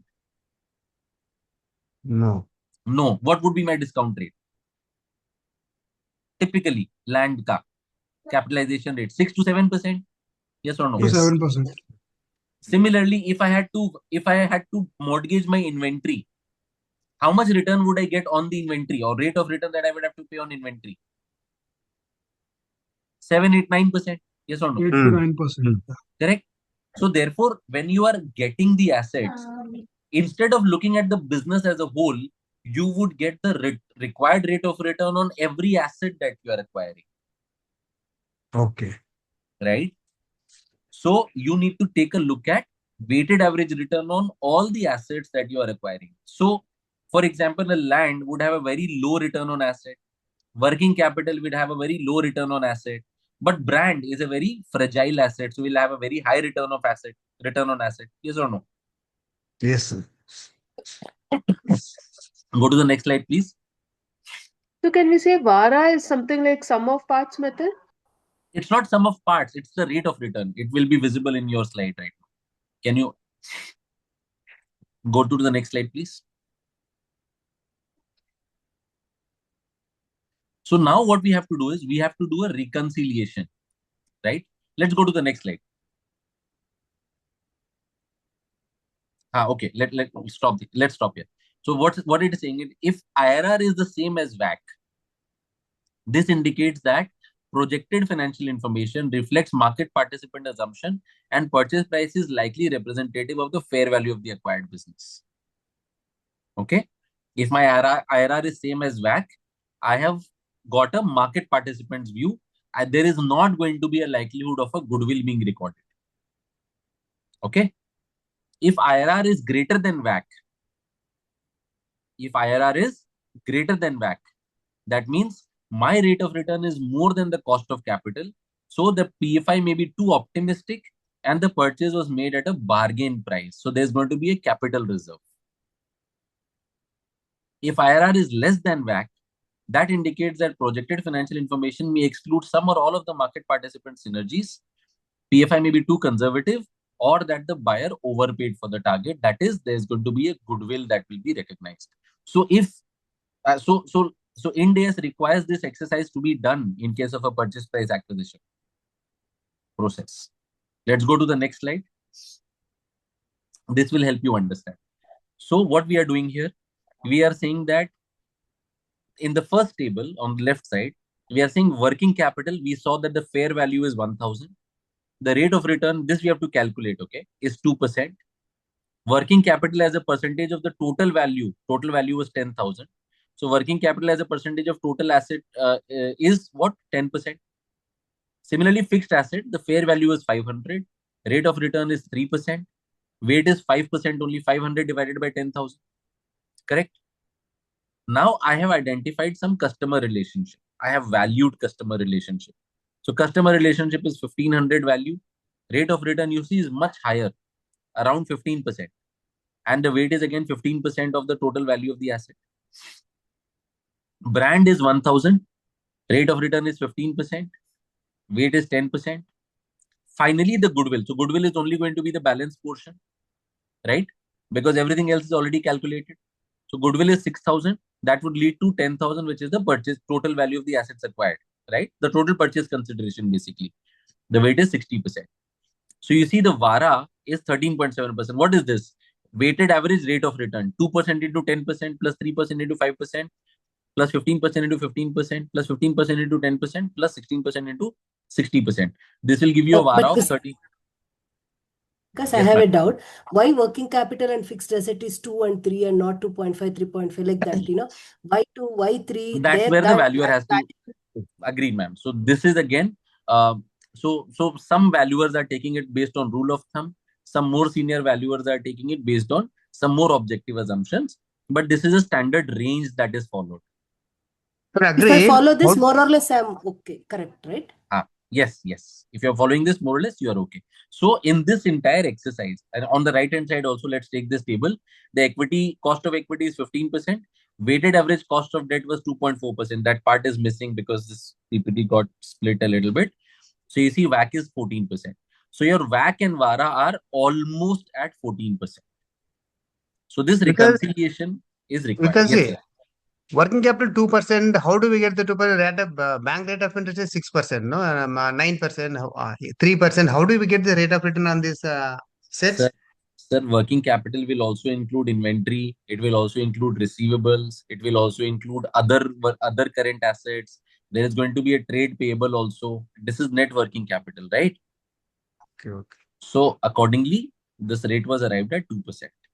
In India, okay, so this example was taken from a foreign entity where the cost of debt was also lower, the rate of return in Indian assets, the working capital was also lower. In India, you will find this in the range of 4-5% only. Fixed asset, it will be in the range of 6-7%. You are right. Vikash, good morning. How is the return on working capital is calculated? Is there any formula? Sir, like I said, I was just mentioning the same thing, that some valuers are taking it based on rule of thumb. So working capital in India will be in the range of 5 to 7%. Fixed asset will be in the range of 7 to 9%, approximately, right? At this point, I don't have the formula shared with me. I mean, in this slide, let me see if I have a working for it. Vikas, can I help you on this? Yes, please go ahead, sir. Yes, of course. Sir, so all are having doubts ki what rate of return has to be taken. So just to share you my experience. Please, sir. See, when you are taking loan when you are availing the loan, see, I am a client and if I am availing the loan, I will get the maximum loan on working capital and fixed asset as a lower base. Because what I am doing, I am hypothecating or creating a charge on that working capital or fixed assets. And that's why it has to be on a lower side as compared to brand, good or a customer relationship on which you won't get loan very easily. And even if you get the loan, it has to be on a higher interest rate. And that's why there is a difference between. So this, I think, working capital and fixed asset rate of return has been taken on an outside India basis. But if it was an India, if it was an of an Indian rate of return, it could be between 5 to 7 or 8 to 9%. That was Vikas Singh. So that is how you calculate the rate of return on how your loan would be easily available as compared to working capital or a fixed asset as compared to other intangible asset. On that basis, you need to calculate this rate of return, and it is purely on a value or judgmental basis. Sir, again, yes, sir. last Thank you very much. Sir, goodwill has no cost. No goodwill, how do we calculate 16%? No, sir. Of course, it will have cost. It will have a rate of return. Okay. You are paying this premium again. 16%? Sir, how? So this rate of return would, I think we are all getting the same question. Let me see if I have a working for it. If I can share a working, Sure. I'll share that with you separately. Sure, sir. We can proceed. Yes. Let's go to the next slide, please. So again, this is the most typical and the most common way of valuing a brand, which is relief from royalty method, right? This relief from royalty method is structured in a very interesting manner. It says that what if your brand belonged to somebody else and you were paying a royalty to use it? So by having your own brand, you have got a relief from paying a royalty. That's why the name relief from royalty method. So it is not saying this from the perspective of a brand owner, it is saying from the perspective of a brand uh, tenant or whatever, brand, somebody, a brand lessee in a way, right? So this is the relief from royalty method. Typically, the royalty rate should not exceed 25 to 30% of the operating profit. Again, this is a thumb rule that I'm telling you. It's not a rule. Let's go ahead. Next slide, please. Yeah, keep going next so that I will have this slide fully ready so that we can go through all the points together. Yeah. Yes, thank you. So basically, what are the steps? You forecast the financial data of the company like revenue, tax rates, etc. So you just the way you have a DCF valuation, you will have the forecast, get the forecast. The most typical part is to calculate the notional royalty rates by analyzing what similar companies are charging for similar assets in licensing agreements. Okay. So you get the royalty rates of similar transactions. This is the most difficult part, especially in India. Then you apply the royalty rate as a percentage of the forecasted revenue for the asset and estimate the EBITDA. Meaning that what is, so basically from a company revenue, you are going to a brand revenue. That what is a royalty rate that you are getting. Okay. Estimate the cash flows from the intangible by charging taxes, contributory asset charge. Has everyone understood what is contributory asset charge? Please let me know. Otherwise, I'll explain this more. It's important. Everyone has understood contributory asset charge? Yes, Please, sir. the theory is understood, but how to do it practically is my question. Like whatever is contributor assets, how to actually compute that percentage? If you can just 2 minutes. Ma'am, I'll send you a note for that also, right? Since we have 15 minutes only, right? Let me try and cover this, and I will send you a note which will help you understand how to calculate the contributory asset charge. I'll send you a note. Okay. Thanks.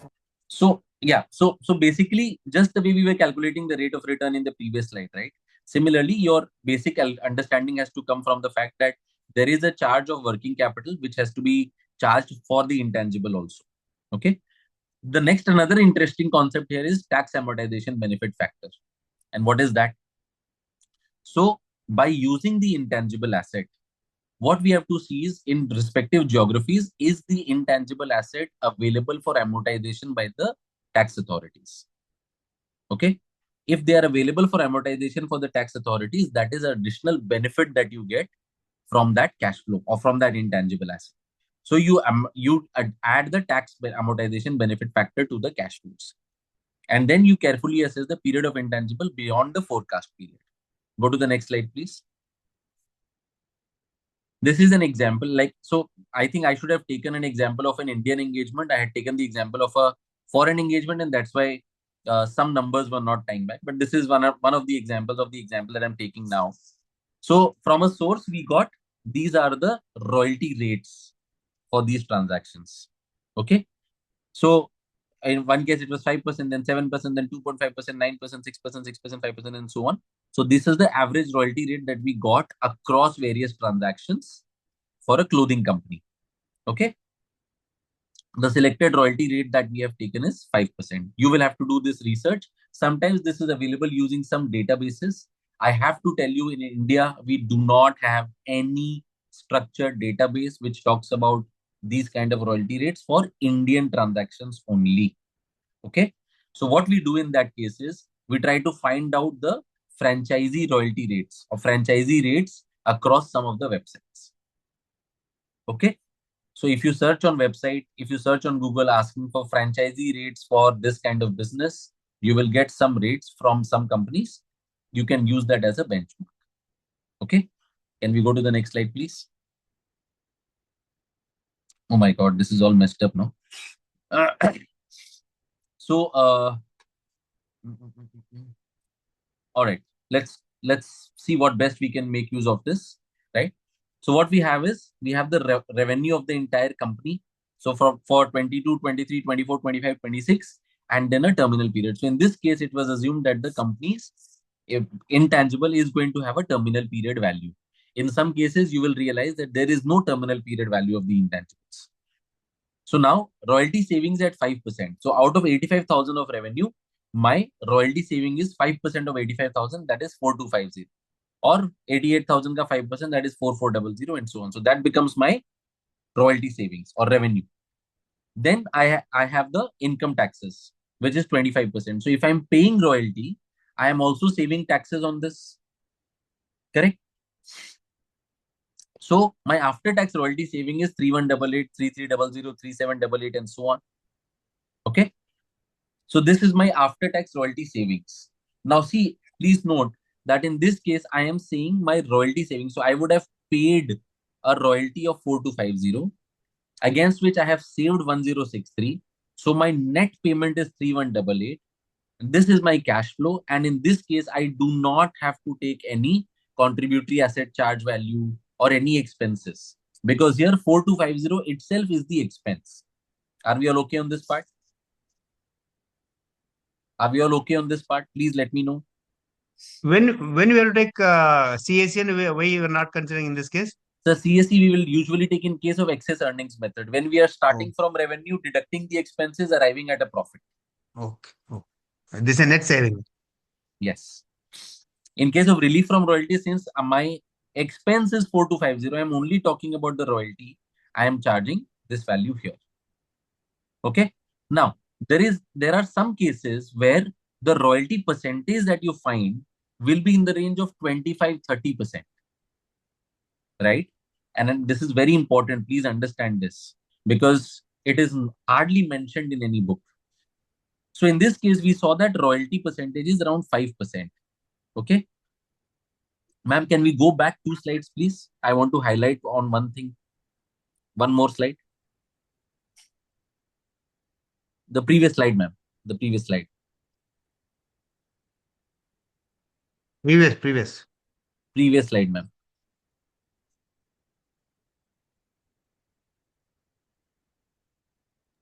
Sir, am I correct? No, ma'am. The previous slide and the slide before. The one where I talked about 25-30%. Okay. Yes. So look at the second bullet I'm talking about. The royalty rate should not exceed 25-30% of the operating profit for the brand. Okay. So please note that, ma'am, thank you so much. Let's go back to that example slide. In some cases, you will find, for example, in India, a service business is offering or is charging a 20% franchisee fees. Okay. Ma'am, sorry, the previous slide. Stop here. Please. Thank you. So in some cases, you will see that a franchisor is charging a 20% franchisee fee or a 15% franchisee fee. Now, just imagine that if you were valuing the brand of that company and you said that royalty savings is 15%, right? And you calculated the value of the brand, that brand will be highly overvalued. Why? Because 15% would be the net profit margin of the company. Yes or no? Are you with me? Yes. Normally in India, what would you find? 15% is the net profit margin of the company. So effectively, you will see that the brand value is same as the company value. Are you getting my point? Yes. So then how do you deal with that?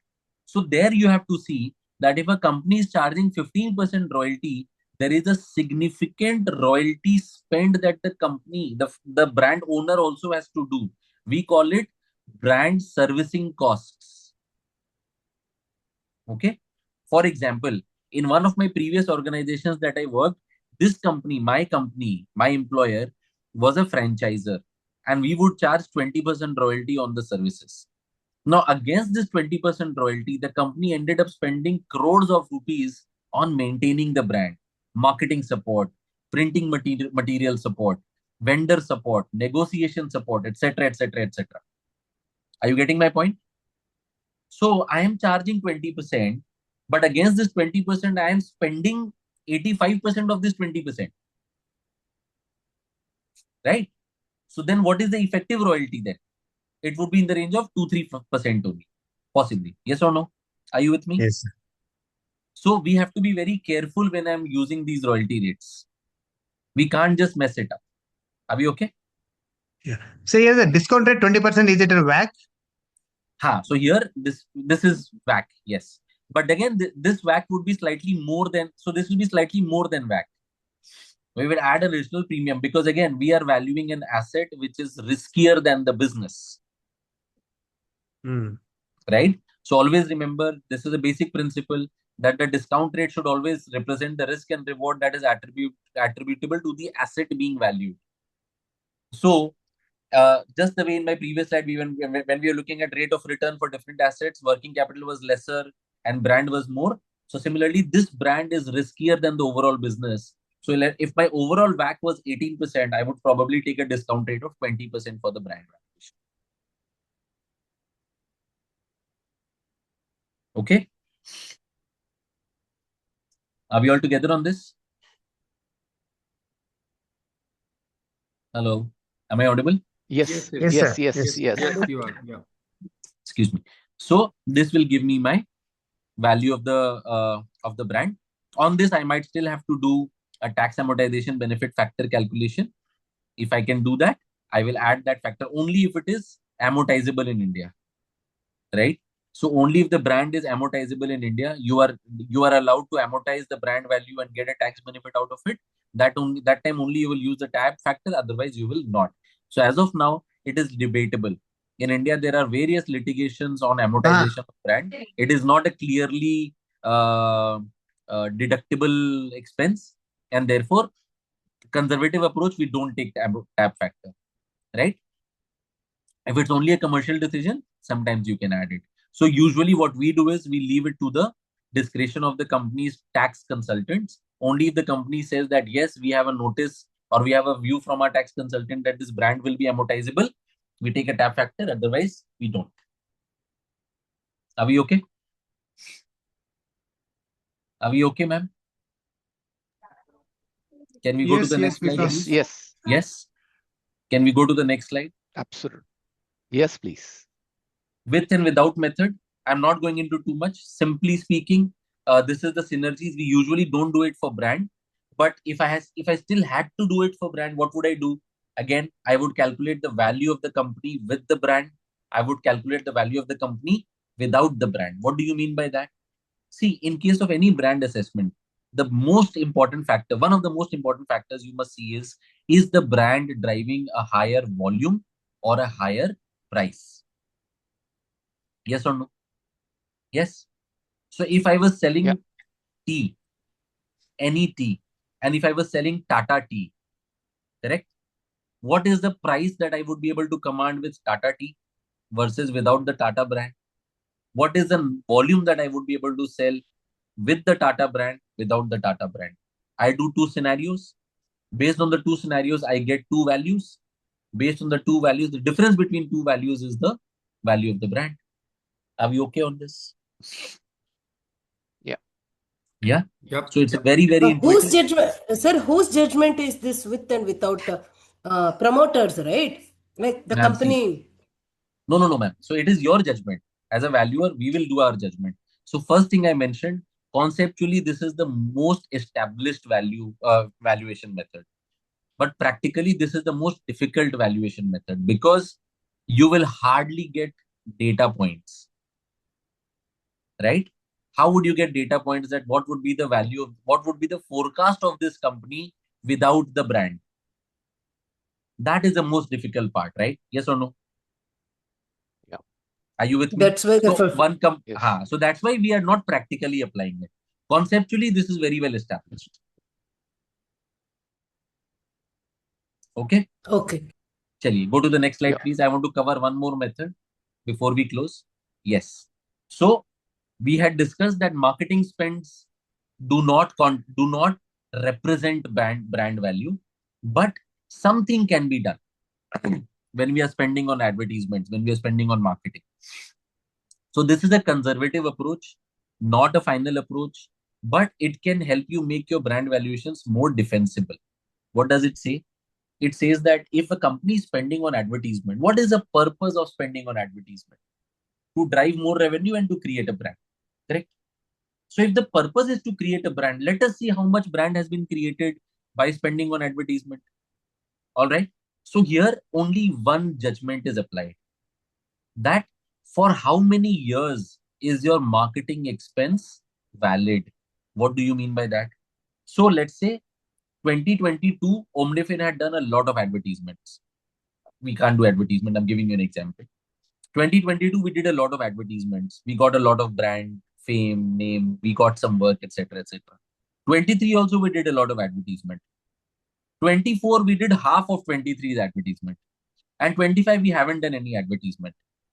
Correct. So am I continuing to get the benefit of the advertisement that I did in 22 and 23, or am I not? So what we do is, the only assumption or the only subjective assumption we have to take is, what is the duration of the recall factor based on marketing expense. So we had seen a Nirma advertisement in our childhood, but the brand is that is still fresh in our mind. But we saw an advertisement yesterday night, just before going to bed on Instagram. We don't even remember what advertisement it was. Correct. So what is the recall factor? So in this approach, what we do is, we capitalize the marketing expense and amortize it gradually. Valuation perspective, there is nothing called, so it is not done from an accounting perspective. It is only done from a finance perspective. So FY22, we are saying here that whatever we spend on branding or marketing, the benefit will be available over a 4-year period. Over a 4-year period. So if I'm sitting in 2022, I have spent 1 crore 10 lakh 30,000 on branding in 2022. 100% of this is available. It is unamortized. Okay. Whatever I had spent last year, FY21, 25% of it is amortized already. 75% remains unamortized. So my value is 684, 60,000. Whatever I had spent in 2020, 50% of it is gone, 2 years lapsed. Balance 50% is available. Whatever I had spent in 2019 and 2018, this is how my marketing expenses have been incurred, and my total unamortized expense value is 14 crore 27 lakh 85,000. Right? So if advertisement expenses are expected to reap a benefit for 4-year period, my brand value minimum cost approach would be 14 crore 27 lakh 85,000. This example is considering I am sitting in 2022. Are we okay? Yes, sir. Yeah. So this is one simple, non-judgmental way of doing the brand valuation. I think we have covered. There are still a couple of slides, but I think we can skip them, right? If there are any questions, we should. So we can continue for 10 minutes, no issue, I think. No, but I am okay. So we'll leave that 10 minutes Okay. for Q&A. Okay. So for branding, what exactly is very normal accepted by industry? Sorry, what is acceptable by the industry? Brand valuation, because of all intangibles other than PPA, brand valuation is common in the market, right? So what the industry accepts, which method as more Relief from royalty method, ma'am. Relief from royalty method. So globally, relief from royalty, and that's why I had spent more time on relief from royalty method. That is one of the most established ways of valuing the brand particularly. For other intangibles, excess earning method is used, but for brand, relief from royalty method. Okay. Any other question, ma'am? Once again, my sincere apologies for the whole technical slang that we had, and my sincere gratitude to ma'am for sharing the screen. This is very helpful, and I'm sorry I had to make you do all of this, but thank you, Vikash. Vikash, just one question. Yes, sir. Just one Please, question. you can ask questions. I'm around. Yes, please. Please, sir. I'm still not able to identify that how do we calculate the 16% of goodwill? Because see, this goodwill is the residual part, right? So how we will identify the calculate the discount rate for the goodwill purpose? I can understand for all the other items where we can take the borrowing rate and all those things. But for goodwill, do we need to have a calculation through goal seek or in that way, or we need to calculate 16%? Okay, sir. So first of all, let me try and address that question, because I don't have a quantitative answer, but let us at least discuss the qualitative aspect of it. Okay. So why would a company pay a premium over the company's fair value? If you are an acquirer, why would at all you pay a premium over the company's fair value? Because there must be some future benefits. right? That future benefit will be accrued to you. So what is goodwill in financial reporting, right? I say this very loosely, but the same is synergy from a finance perspective. Can we say that? Yes. Yes. So if this synergy is something that I am expected to get, I'm paying a premium to acquire this company, believing that I will be getting some synergies. Correct? Right. And this is an outflow of money for me. For the acquirer, it is still an outflow of money. How will I discount this? How will I assess? How will I justify to my shareholders that why am I paying this money? So it's going to be a sort of IRR on this value, that synergy which is expected to get later. Correct? So this goodwill discount rate should be more than my cost of equity. How much more is dependent on the kind of synergies that we are expecting to get. Okay, sir, I'm aware of this, but only the thing is quantity. I was looking for the quantitative answer. Sir, I'm sorry, I don't have that at the moment, but let me dig into some of my workings and share with you as a note. I do realize that I should have more quantitative responses for the rate of return on the assets that we have taken in excess earnings. My focus today was more on the relief from royalty method, but I do appreciate the questions around the rate of returns. I will get back to you with a note on this for sure. 100%. Okay, thank you, sir. Yeah. Thank you. Yes, sir. Any other question, please? Can I ask a question? Please go ahead, sir. Any organization has a name, and can you attribute that name as a brand? See, forget about the big brands or something.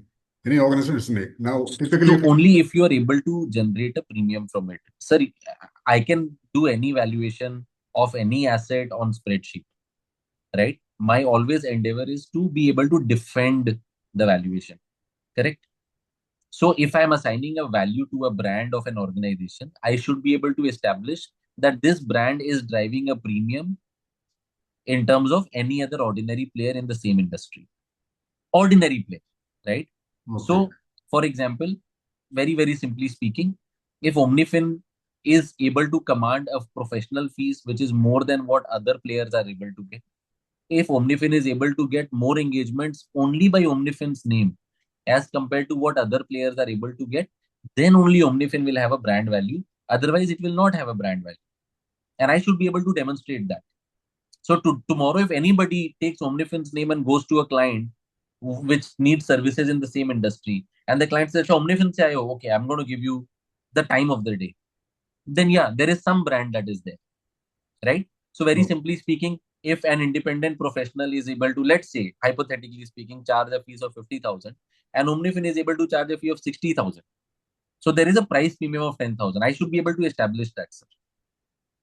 Okay. For this, I will have to do a lot of subjective tests, and we spent some time on talking about those subjective tests. Okay, thank you, sir. Right? So yeah, please feel free to value a brand, but remember these 2-3 things in mind. You should be able to defend it. The brand value is still going to be a part of the company value, right? So at a minimum, if the company value is 100 and tangible asset value is 80, the brand value will not be more than 20. This is clear. Now we have to see other assets also, right? So I will see customer contract का value है क्या, customer list है क्या, कोई patent है, कोई technology है. So I will first assign values to them, then brand, then goodwill. That's how we take it. Okay, thank you. Yeah. Now I have come to the conclusion, valuation is not objective. It is very subjective. Very subjective. It is always subjective, ma'am. Today's It's session always. was like every method you choose, there is a lot of subjectivity involved. There is a lot of judgment, valuer's judgment. Nothing is really written or no, written in the sense a litigation kind of thing. Like we don't have a court precedence. We don't have an act to fall upon. We don't have an interpretation as such established. So everything is left to us. But having said that, everything can be questioned. So yeah, valuation is always like this. It's objectively subjective. Correct. Thank you, Vikas ji, on Thank you behalf so of much. Bangalore Valuer Association for giving us the time. and enlightening us with your techniques, with what Omnifin is doing, how we can implement it. Thank you so much. And yeah, once again, my apologies and thank you for the circumstances today. And I will get back with the. I have this to do left, which is I will get back with some responses on the rate of returns. Right. Once again, thank you so much for having me here. It was So a we pleasure. would like to invite you as a member of Bangalore Valuer Association. It will be our honor to have you on board, sir. Consider me as Bangalore Valuer Association member effective today. Thank you, sir. Thank you. Yes. Thank you. Thank you very much. Thank you, So Vikas. no audience poll is not there today. I never came across that. Yeah, it is there in the chat Yeah. box. You can see the feedback form. No, it is not a Poll question, ma'am, you're asking about poll questions, no? Actually, we have an option, but the time is 9:40, no? So that's why we not Oh, wanting. in every seminar, yeah, questions In fact, we I do, had yeah. shared the poll questions as well, but because of the technical snag, we lost some time. So, yeah. No problem. I think we'll compensate it next time around. Thank you. Thank you. Thank you so much. Thank you very much. Thank you, Vikas, sir. Thank you, all the Thank you. participants, and have a nice Thank day. you. Bye. Thank you. Thanks, sir.